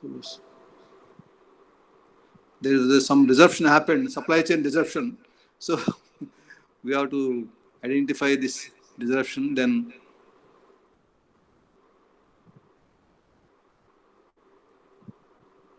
so supply chain.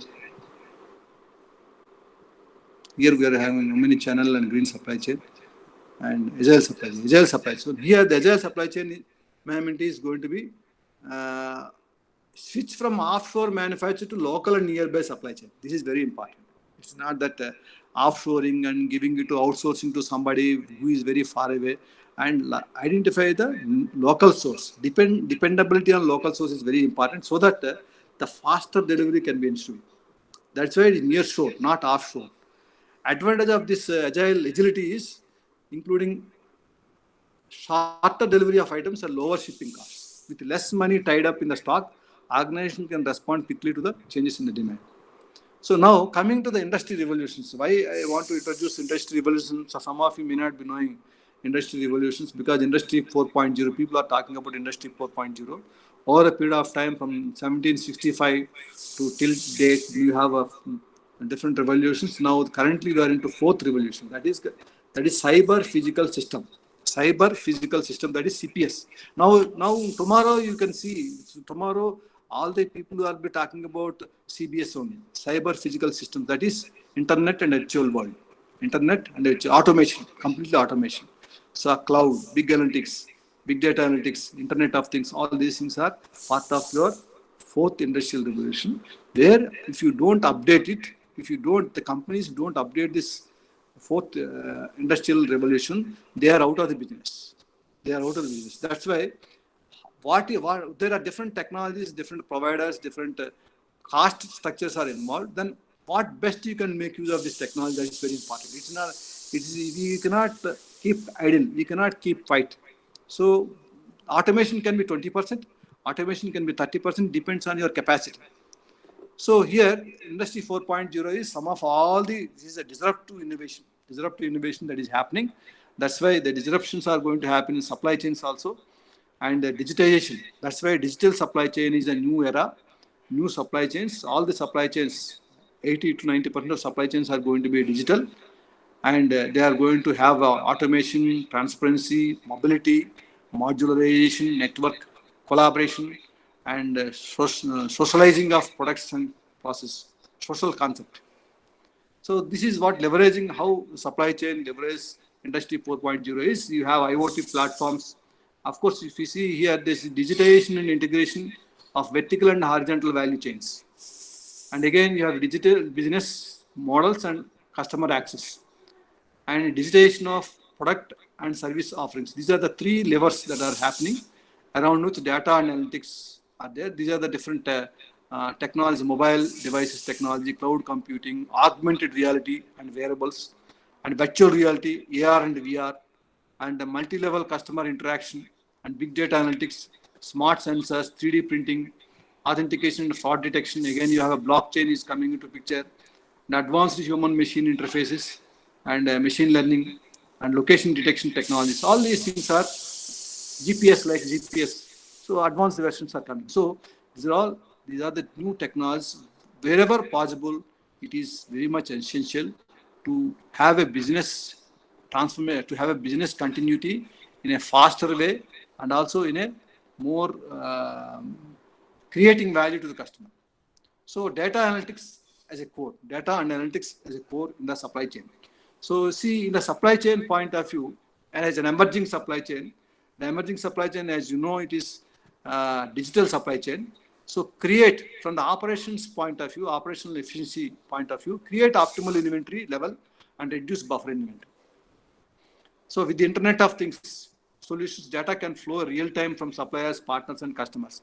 So when you have Internet of Things, real time data sharing will be there, because of which you will be knowing exactly what are the stocks that you are going to have, and those stocks, if at all, if stocks are low, automatically replenishment is going to happen. So that's why the buffer inventory can be reduced. Optimized transportation planning, machine learning techniques are going to be used, and the different nodal networks the techniques are going to be used to predict patterns from historical data or weather and traffic planning. So So this machine learning is going to give you the analyze entire data and is going to give optimum schedule, optimum route planning, like your weather forecasting and other things. So what are the routes that are clear? So when you are going on a cab, Vola and other applications, if you have, it is going to give you the route map and where it is obstruction is there. It is going to suggest you alternate route. So in the logistics industry also, they are going to adopt this machine learning technologies, and finally they are going to get advantage of faster delivery without any hurdles, without any blockages. Improving end-to-end visibility of material flow planning. Again, material flow, how material is, suppose we are going to ship to a customer for the consignment, where exactly it is, transshipment. If you want to track the RFID and global positioning system is there, sensors. These sensors will give you, if in the transition, if any problem is there, you can identify, you can track that. So whenever you go for a courier and all, so they'll be giving a shipment number. They'll be giving that number if you can track and see where it is delivered. Using RFID, you can real time you can track. Then control tower, as I told you, control tower, all types of data translated into optimizing decision making based on real time data. Then coming to customer experience, optimize last mile deliveries. So how do you last mile deliveries? How do you ensure that the product has to be delivered to the final customer with the different transition points? Fleet management is one important one. That is transportation, then customization, then coming to new type of business model strategies, real-time data intelligence. When you have a business intelligence, it's going to identify trends and predict what is going to happen, and platforms and new types of networks. These are all the icons you can see. These are the icons, data analytics. Supply, that's why you have supply chain analytics is growing like anything. In supply chain management, you have supply chain analytics is coming up. Supply chain analytics is one of the important branch that is growing like anything. Anyhow, business analytics has come into picture. So business analytics has already spread into the management programs. You have a financial analytics and HR analytics and operational analytics like supply chain analytics is one branch, one elective that is coming up. Then technologies, as we discussed, the Internet of Things and cloud computing, cyber physical system, that is monitoring and controlling physical assets, for remote. Then big data analytics, then manufacturing technologies, robots and 3D printing, and distributed ledgers. If you see from the supply chain point of view, all these technologies I'm going to explain. So with this artificial intelligence and machine learning, many organizations are using artificial intelligence to replace human performance, repetitive tasks. They are going to replace with humans and to perform complex supply chain calculations. With machine learning, monitoring hardware and sending signals that a spare is needed before the part breaks. Before a part is going to break, suppose if it is an aeroplane, so it's very important. So the aeroplane, how do they check up the maintenance of aeroplane? So any small break is there, that is going to be identified using this artificial intelligence, and when it is going to break, it is going to be given. The alert is going to come and replacement can be done. Otherwise, if you go into air and with all the some breakage is there, that is going to affect human lives. So the digital technology, digital supply chain management, or you can say tomorrow it is called smart factory, a smart supply chain, smart factory, digital supply chain, all the terms are same. But here in this, mainly IoT, Internet of Things, and Industrial Internet of Things. Because this Industrial Internet of Things has evolved because of in industry, you have different kinds of machines will be there. How do you get the data? How to get the data about the machine's performance and how much it is producing? What are the maintenance problems, failures it is going to happen? All the information online, real time is going to be gathered with industrial information, industrial Internet of Things. Then automation, robotics, machine vision, and then speech recognition will be there. Identity management, network security, distributed networks, and AI and machine learning, deep learning. Deep learning is again deep learning analytics. You are going into depth and see what are the patterns that are going to happen and insights. You are trying to find out insights. It's not that only salient features. Then additive printing, that is 3D printing, GPS, autonomous vehicles, autonomously guided vehicles, AGV, then wearable technologies like wearable technology, IoT wearable technologies, blockchain, that is next generation supply chain. People are going to say that next generation supply chains are going to use these digital technologies and also with the blockchain.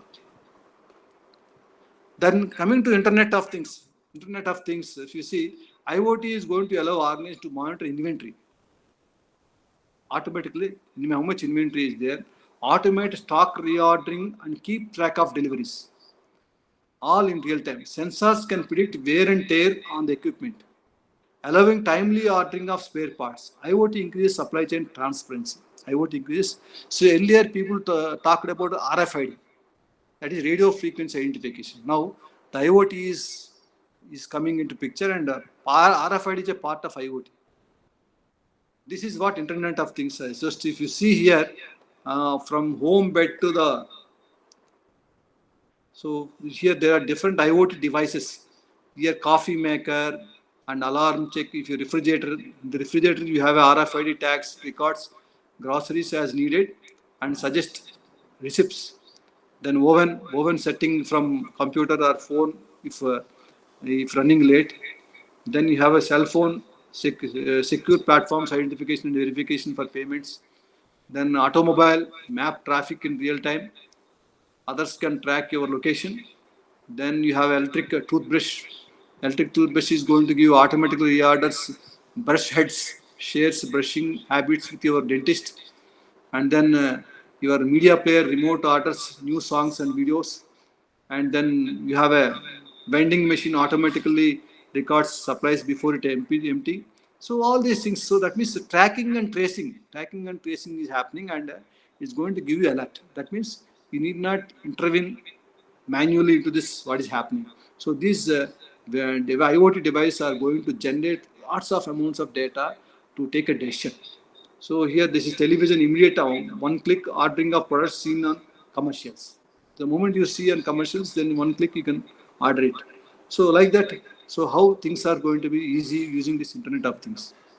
So Maruti factory, if you see a Maruti factory, they have looked at the main important productivity. How do they improve the productivity, quality, and safety and cost effectiveness? These are the 4 parameters they have taken into consideration, and they have used this robots. They have used robots, robotic and sensors, riding on sensors and computers, robots, and automation are sweeping across the shop floor. So this is a shop floor where all the robots are assembling the different parts, and finally car is assembled. So you are going to have more production, more capacity, and with high accuracy without involvement of people. So this is how the Maruti factory in India you can see. So supply chain digitization, or digital supply chain components, you can say blockchain, that is smart contracts, transactions are secured, then autonomous transport, self-driving autonomous trucks. So in the warehouses, when the replenishment of stock is happening in the warehouse, the self-driving autonomous trucks will go and put the right place. And data, you can see in robots in hospitals also. In the robots hospitals, what happens? They'll be delivering the food, housekeeping, and food and beverages. All these things they are going to supply to the patients at different rooms. And data analytics, again, in supply chain, mostly fleet and performance analysis. And robotic systems, material handling, drone technology, inventory capacity management. So drone technology is going to be very much... it's going to happen in future, maybe costly, but it is going to be there. But because of the permission and regulatory conditions you have to meet from the government, then only you can use drone technology. Drone delivery will be there. So directly, the drone is going to deliver the products to the customer, or is going to deliver to the warehouses. Internet of Things, remote asset dynamics, and then you have augmented reality. Again, when you have a cargo, how are you going to inspect the cargo? As real situation is going to be simulated, then you will be inspecting very fastly, augmented, that's for augmented reality. And cloud digital farming, dynamic asset pricing, 3D printing. Again, 3D printing is very important. 3D printing is additive manufacturing. Additive manufacturing, it is going to put it in a modularization, like a sub-layers. The prototypes, you can develop some prototypes and develop like toys and other devices, and then plastic products. All these things can be customized to the requirement, and more product quantity can be produced. More quantity can be produced with less time, saving time and less cost. That's why 3D printing is going to be a revolution in supply chain, because a lot of spare parts are required and a lot of material that are required. So these things can be automatically generated in large quantities using 3D printing. So this is about McKinsey digital supply chain. It is going to be reality in future, next 4 to 5 years. That is also called supply chain 4.0. Supply chain 4.0. Now, how blockchain works? People talk about blockchains. Suppose a small example I'll tell you. Alice wants to send money to Ben. So when Alice wants to send money to Ben, so the transaction is going to happen here, and the first block, it is going to be the data is going to be stored in block zone. So the first block is creating online and represents the transaction. What is the transaction that is going to come? Then third one is, this block is going to be broadcast to every party in the network. Who are the stakeholders in the network who are connected to that particular transaction? They are going to be broadcasting is happening. Then fourth one is the network approve the transaction and validate it. Whether the validation it is correct transaction or not. You can reject or accept it. If you are accepting, the next block is then added to the chain. Then it is added to the chain of blocks. Provides permanent and non-repeatable and transparent record of transaction. Very highly secure transaction. And then Ben receives the money from LS. So when you are using blockchain technology and making contracts and payments, so this is the mechanism that is going to happen. So this is a proof, tamper-proof and highly secured environment, and you cannot cyber crimes can be eliminated using block technology. So nowadays people are now, a lot of cyber crimes are happening. So they are going to encroach into your software, your system, and they are stealing your bank accounts, and finally your account is going to be debited. So these things can be using blockchain technology. This will never happen. So companies leveraging blockchain, of course, I need not blockchain. Walmart is using blockchain heavily for visibility of pork sources from China, and blockchain records exactly where each piece of meat comes from and where it is processed, stored, and it's a sell by date. Everything is going to be there. So this is how blockchain, that is very meticulously, is going to see. Then coming to this, of course, blockchain, I am not going to discuss further. Coming to this blockchain, we have a no central authority, elimination of intermediaries, real-time settlement, drastic reduction in operational cost, high level of transparency will be there. So this is again Alibaba transportation planning. This is Alibaba transportation planning. See, this company is going to use different kinds of algorithms, supply chain algorithms, vehicle routing optimization plans, and so that they will be saving time and also cost, and finally leads to customer satisfaction. And IBM Mensec blockchain. So they are implementing this potential savings from more efficient process. And then you have Internet of Things. Internet of Things, if you see, of course, we already discussed there.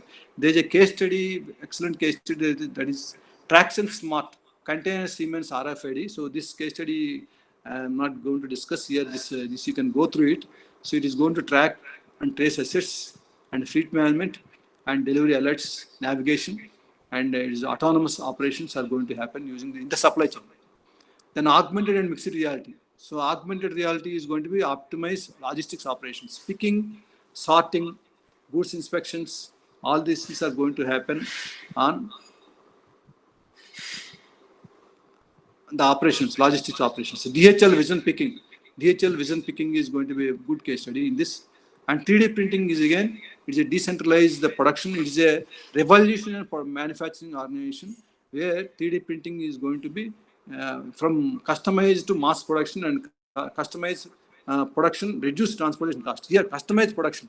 Earlier mass production, now it is customized production, and depends on the customer to customer, the requirements are different. So automatically it is going to be done. So it is simply, it's a multi-layer technique where you can produce prototypes on which you can build so many products. BMW is having a case study how their spares are going to be manufactured within no time. So mass customization, decentralized production. So as I told you, 3D printing promotes local and regional production, and that the next 20 years will see the 3D printing centers spring up close to sales markets. And 3D printing makes it possible to accommodate individual customer requests during the production. And last mile shipping is going to increase in future. So big data analytics, as I already explained, big data analytics is going to help customer preferences, to identify customer preferences and market trends, as well as redefine the supply chains. This is very important. And other initiatives, as I told you, drone automation, and then what are the different types of benefits, drone inventory and robot process automation, RPA, and self-driving trucks. All these things are part of your digital technology. Robots and automation is going to see robots are ideal for repetitive tasks such as sorting and continuing, as I told you, even for fetching and carrying the products in the warehouse. Even robots are going to be within the warehouse. The robots are going to carry some products and is going to distribute and redistribute. And Honeywell robots are confidently investing robotics heavily in warehouse robotics automation. Honeywell Corporation is the most important organization which is going to supply these robots. So it is the flexibility and agility. So robot process automation is going to allow you to reduce labor costs and minimize errors.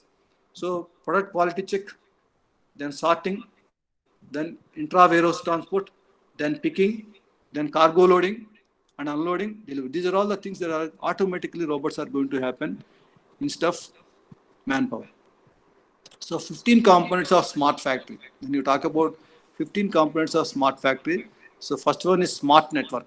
Smart network in the sense transparency of our supplier inventories, vehicle logistics allows automated and optimized supply decisions. Then next generation manufacturing systems, again, intelligent machine operations, machine applications, seamless engineering integration and allows remote visualization, monitoring and control.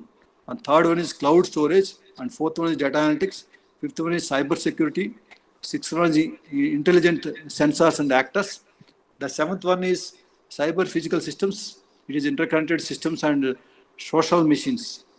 Social machines control physical entities, smart maintenance, then intelligent products, then advanced materials, robotics, self-driving vehicles. All these things we discussed. All these things. But here there are two things here.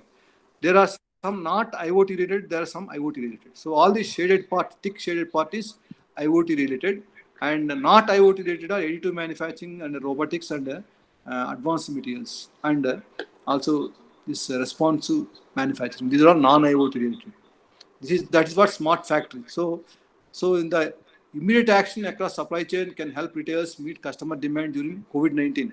What are using these technologies? How there are non-discretionary categories and discretionary categories. When customers are buying, so there are two types of goods. One is non-discretionary categories and discretionary categories. What are the immediate requirement for the day-to-day life, and what are the non-discretionary items? So non-discretionary items, suppliers, discretionary, establish daily meeting with the strategic suppliers, reduce product value. During this COVID, how do you manage your supply chain disruptions? And merchandising, again, override algorithms to redirect the inventory. Then revise business plans. Then distribution, again, raise wages, make temporary hires, retain employees, retrain employees, and maintain good work hygiene. Then logistics, allocate more transport capacity to high demand items. Then have suppliers demand and deliver directly to stores. Then stage products at strategic hub stores to feed smaller stores. So different smaller stores are going to be aggregated at the hub. There you have to store more material. Then fulfillment. These are all different actions that you can take during this pandemic from the supply chain point of view. So how are you going to look at exploring new technologies to solve supply chain problems? So as we discussed, artificial intelligence, and we have a big data, all these things are going to create agility in the supply chain. Here, the most important thing is exactly how many orders anyone in their company has put in for any good or service. How many orders are there? How much of what they needed is being manufactured, how much is on the way, and where it is in that journey, where the amounts of products being ordered match the amounts of people are buying. All these trends can be identified using this in the supply chain using this technology. So this new technology, automated and robotics, automation, robotics, artificial intelligence and machine learning, drone technology. So all these technologies, Walmart and Amazon, they have already experimented and they have got successful results in this. And emerging supply chain strategies, as I told you, the emerging supply chain strategies are going to be last mile delivery. That is, there is one more term called, that is coming at crowdsourced. Crowdsourcing is a new term that is going to evolve. If you see, so many articles are coming up on crowdsourcing. So crowdsourcing like carpooling. So in the transportation network also, how are you going to optimize the resources, make use of the resources to the maximum extent? Suppose you want to deliver a particular product, different kinds of products to different outlets, from outlet to customers. So what are the ways and means that you can deliver? It is not that only one particular channel you have to think about. And also you have to see that when a truck is going from one place to other place, so you have to carry out more number of items. You have to carry out more number of items. See that more destinations you should cover, and you have to ensure that full truckload, FTL, full truckload. So that's why the crowdsourcing is coming into picture. So that's why you have a carpooling. Carpooling is instead of one person traveling, so 4 to 5%, so that you can save transportation cost. This crowdsourcing is now coming up emerging very rapidly. So parcel terminals and electrical tricycles, drone deliveries, digital lockers, all these things are happening. These are all different emerging technologies that are going to happen. Logistics is going to be tomorrow, if you see, value for society and true the shared transport capacity and the value for industry. All these things now you can see, all crowdsourcing is a big circle here. It is going to be the important revolution, and digitally enhanced cross-border platforms and shared transport capacity and analytics as a service is the second one. And logistics control tower, autonomous trucks. All these things are, this is in a spatial map. If you see, this is the transformation for digital transportation. So big data is going to increase 43%, and cloud computing is by 2020, 37% of generated data will be on cloud, and 70% of IoT. So 26 billion devices are connected to Internet of Things. So in the wearables, we have a Fitbit watch. So that is a wearable where it is going to transmit a lot of data about number of steps, BP, and our pulse rate. Everything is going to be available on this thing. And mobile, from the mobile you can connect to the doctor, and doctor is going to give you, whenever heartbeat is, they are trying to find out the different trends in your changes in the body, and accordingly they are going to suggest medications. So digitalization trends in the supply chain management is, so supply chain is here, this is in the planning part. The planning part, crowdsourcing and big data will be there. Suppose if it is the making part, you have a GPS, and then you have a deliver.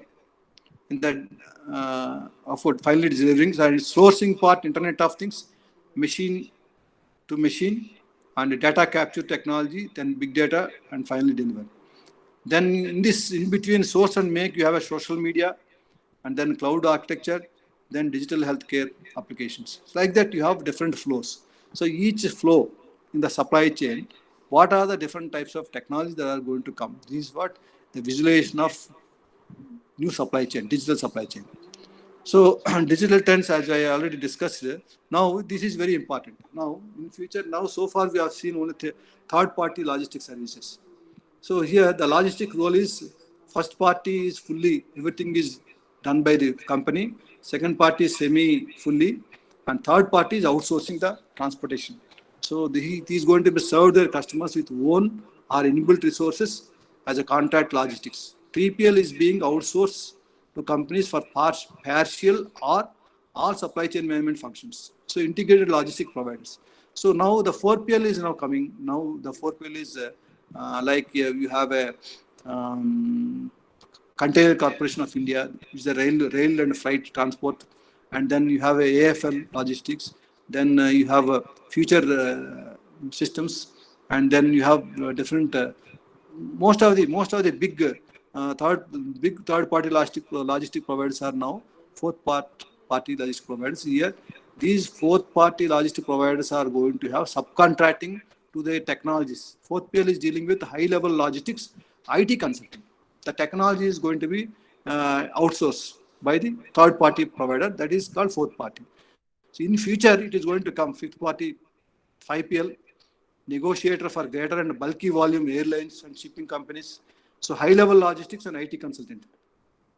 Then 6PL is going to be again artificial intelligence driven supply chains, 6PL.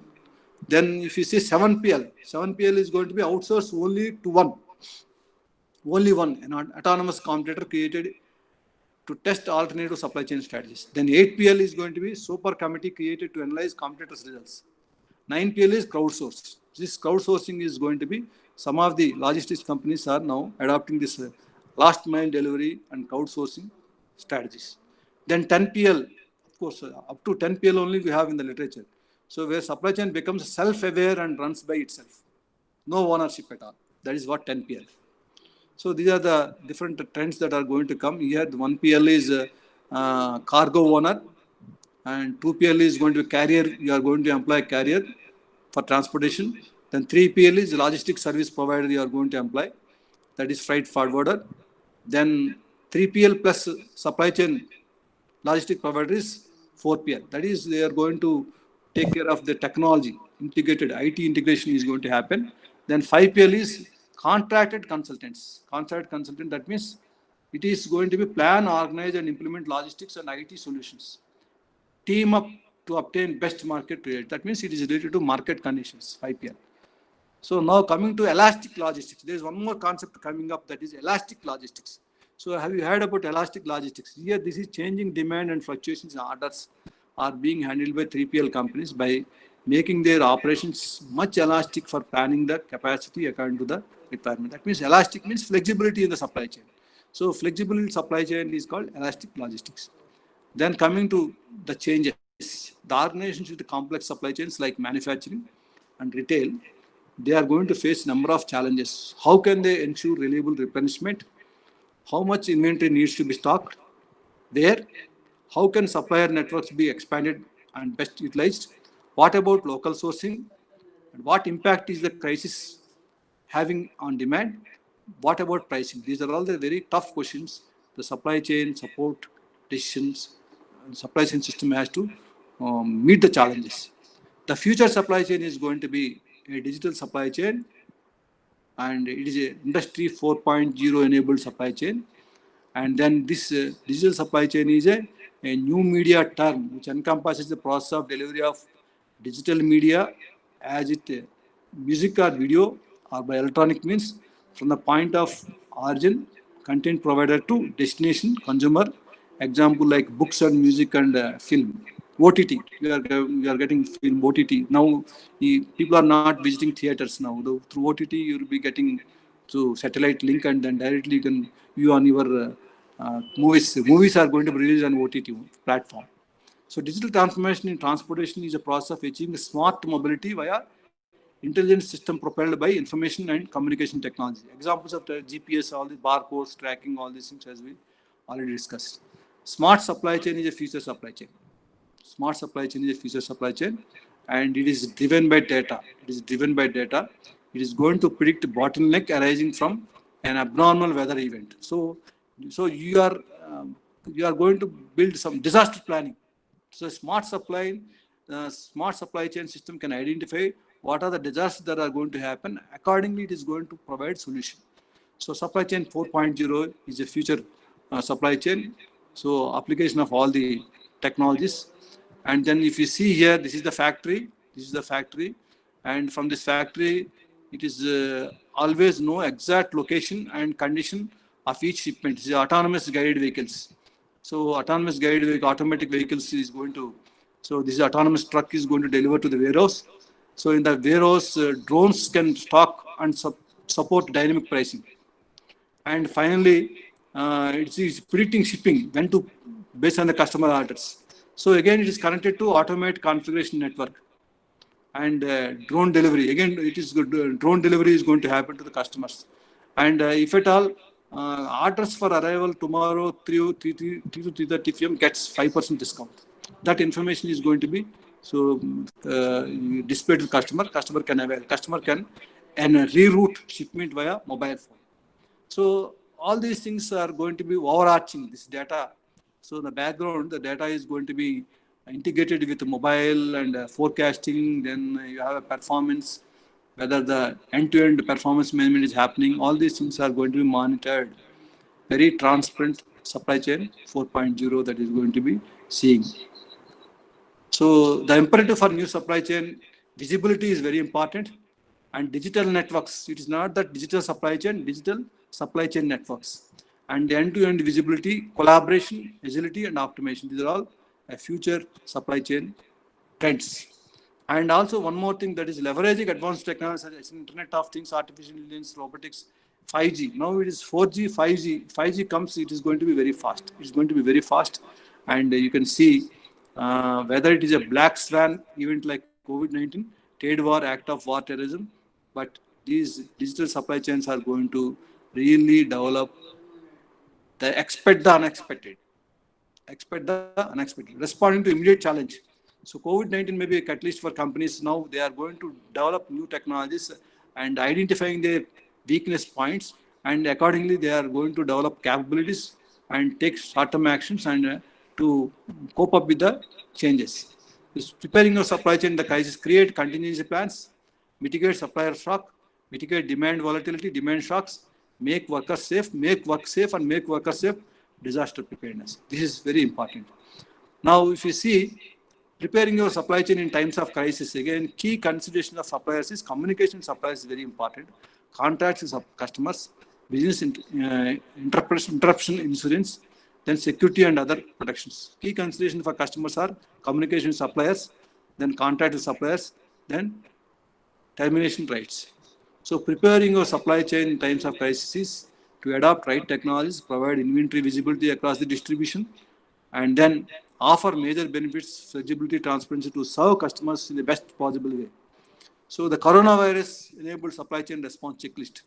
So this is for coronavirus. Tomorrow some other virus may come. So talk to your procurement team first. From supply chain professionals, they have to talk to the procurement team, then map your supply chain accordingly, then reach out to suppliers. You have to talk to the suppliers, continuous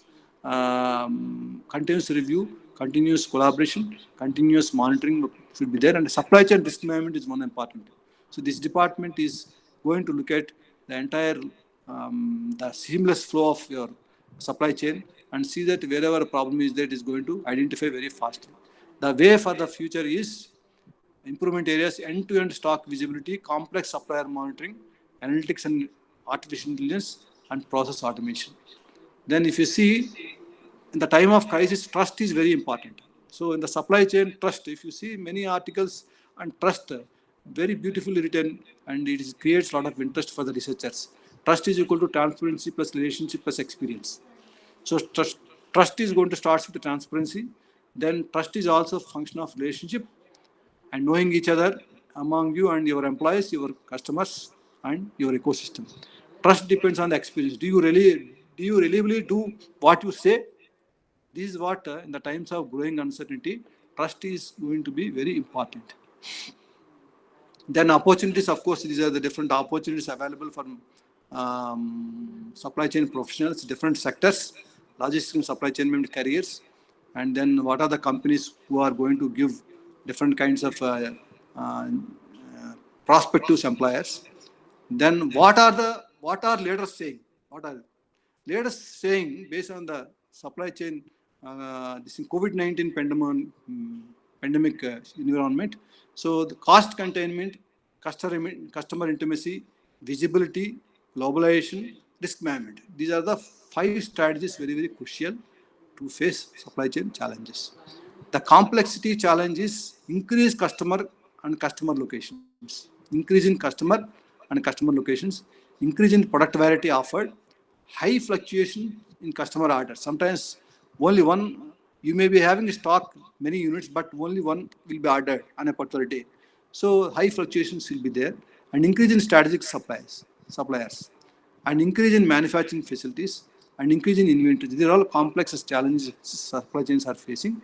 The trends are volatility and uncertainty have permanently increased. So that is, you cannot say that the journey is going to be smooth. So you have to continue the supply chain journey on a rough surface only. Volatility because VUCA, there is a concept called VUCA: volatility, uncertainty, and complexity and ambiguity. This in the VUCA environment. Now VUCA environment is constant. There is no stabilization, there is no resilience, there is nothing. You have to build resilience, again it will be disturbed. So what are the things, what are the factors which are disturbing that you identify in advance and see that you have to stabilize. Securing growth requires truly global customer and supply networks. Market dynamics demand regional, cost optimized supply chain configurations. Risk management involves end-to-end supply chain. Then supply chain organization will need to be truly integrated and empowered. Then rapid innovation. So the innovations, all that we are going to learn for the supply chain strategies and digital supply chain is going to, it's a disruptive innovation. It's a disruptive innovation like with anything. If the future requires simpler and faster technology, especially where users are concerned. The quicker a company can go for ideation to market adoption, the better it can disrupt and possibly influence markets and business models. This is very important. This is a part of your rapid innovation. Perfect is the enemy of good, especially during crisis when prompt action is required. So there is no perfectionism. There is nobody is perfect. So imperfection is the reality. The necessity of operating differently gives businesses the opportunity to understand what they can do. So the COVID-19 disruption is going to create new ideas and how do they do business differently and continue their business. Retailers are realizing that they lack the agility needed to cope up with the sharp rise and falls in the demand brought about by the unprecedented circumstances, and there is a real call to action for companies to invest in digitizing their supply chains. So all the retailing companies, big retail companies, they are going to digitize their processes. More than simply recovering, the current pandemic has been a near mandate for organizations to digitize their supply chains, supply chain configuration, mapping, and supply chain contracts. A typical crisis player out over 3 time frames. One is respond, recover, and thrive. Respond means in which a company deals with the present situation and manages the continuity. Recover is during which the company learns and emerges stronger. Thrive means where the company prepares for the shapes the next normal. Thank you very much. I hope I have covered all the aspects of supply chain. So thank you for giving the opportunity. Any questions and answers from the respondents? From the participants? Yes, sir. There are few questions from the participants. Okay, fine. Gopal Das, sir.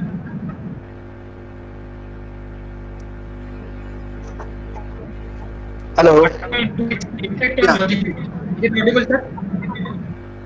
Visible. Hello. Yeah, please. Sir, actually, today's class was good, but it's somehow bouncing above my head. Some resound is coming. Just. Hello. Just. Gopal Das, sir. Can you read out that question? Yes, sir. Sir, I told that it was a quite good session, but somehow it was bouncing over my. But it was something bouncing over my head. What is that? I am unable to hear your voice. I am just writing. Write down. Please write down in the paper. Yeah. Tell me second one. Yes, sir. Sir, I'm keeping the mobile at my ear. Only I asked, are you going to discuss about the blockchain in upcoming sessions? I think sir has discussed today about the blockchain. Yes. Dinesh sir, are you able to understand all the things sir has told related to blockchain? I think sir has cleared the topics related to blockchain. Yeah. Then Shailesh Sonar has asked, will we be discussing on some huge case studies on IoT? Sir, I want to request you, sir, if you have any case studies that you can share it to our students. Which one? PPT, sir? PPT as well as case studies related to emerging technologies like IoT or blockchain. Okay. Oh, I'll So if share. you, yes, Yeah. if you I'll share give the PPT and other things so that you can share the participants so that it is nothing is patented here. Everything is available on internet. So it's only giving awareness and creating awareness to the participants only. So there is no, I don't have any objection. I'll share the PPT. Let them go through the PPT, and then my mail ID is there. They can interact through mail. Yes. Sir. Hello. Yeah. Hello, sir. Sir, you told about regarding blockchain concept. Yeah. Sir, but blockchain has been not implemented fully in India nowadays. Yes. So, blockchain is an emerging area, and now it is actually whenever the supply chain complexity is increasing, and more partners are there, and lot of data is generated. So you need to have a secured platform.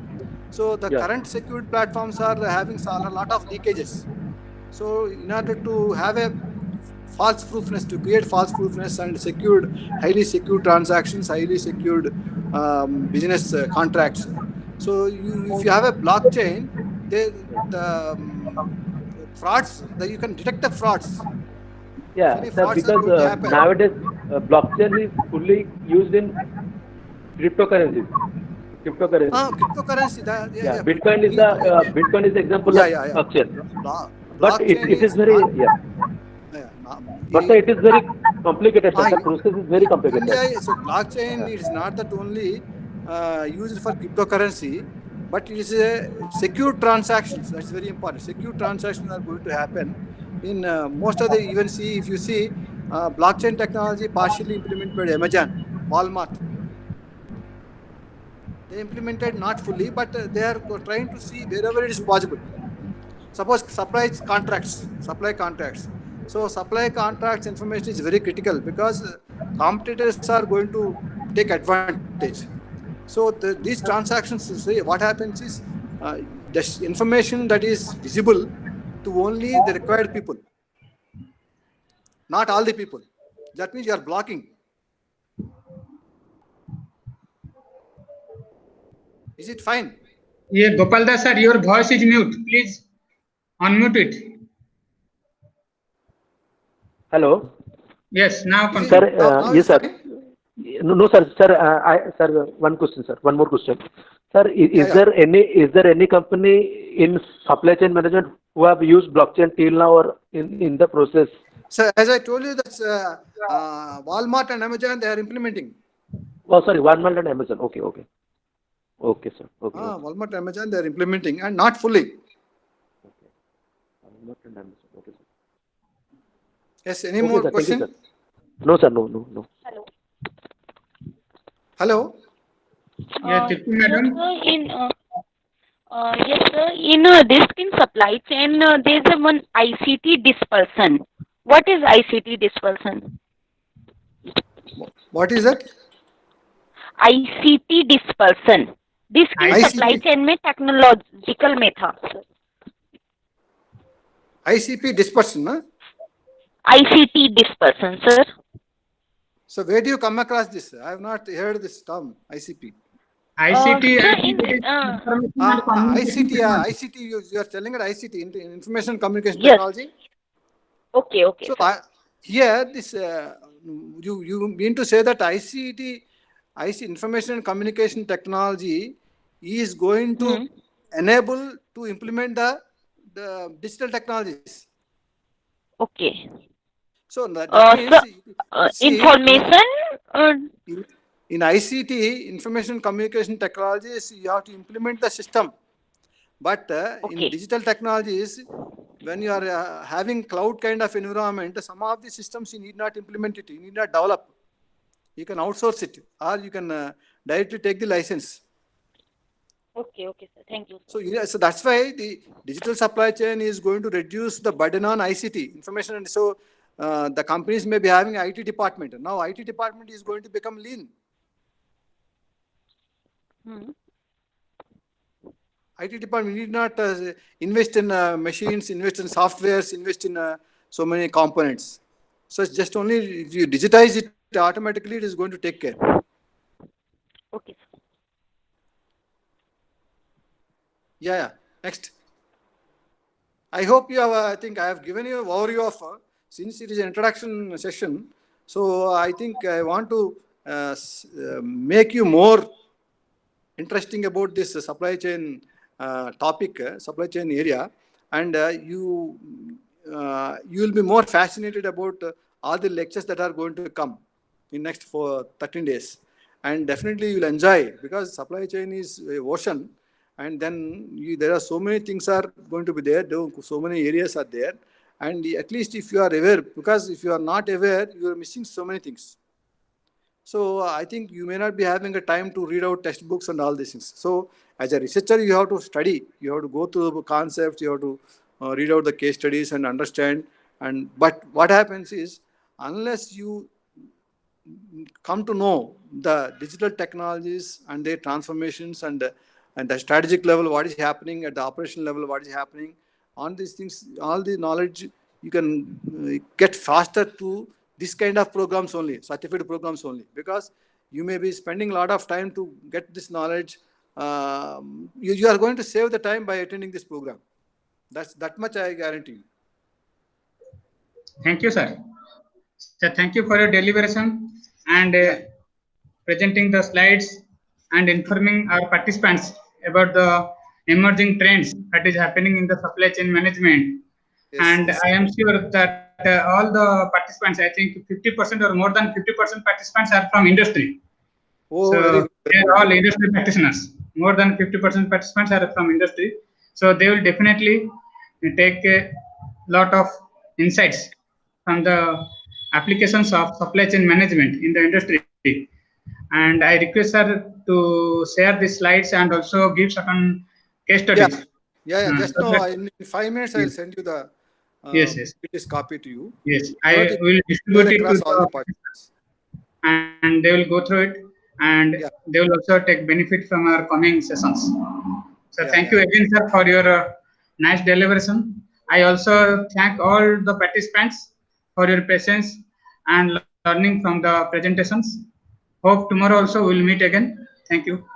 Thank you all. Yeah. So I wish all the best. Thank you, sir. All the participants have a nice future deliberations and enjoy. Thank you, sir. And enjoy the program nicely. So I wish you all the best. And for any kind of clarification, I think there are some people from industry. So we also can develop some kind of solutions in collaboration with a particular problem that they are going to have. But regarding digitalization, I think from the academics point of view, I can guarantee you the like artificial intelligence, decision science, data analytics, all these things you can support to industry. But implementation of technology, I cannot guarantee. I cannot tell about implementation, because unless you work in the practical environment and see and procure the technology and then implement the technology, then only those people will be knowing what is going to happen. Sir, any other question from the participant side? If Yeah. any question if you have, you can ask. Yeah. Any questions? I think, sir, today all the participants they have which they are having, they have asked their query. Yeah, they are completely overloaded, it seems. Yes. Thank you again. Thank you, sir, for your participation. Have a nice day and come back. Thank you, Professor Acharyulu. Thank you. Thank you Thank you so much. It is a nice program.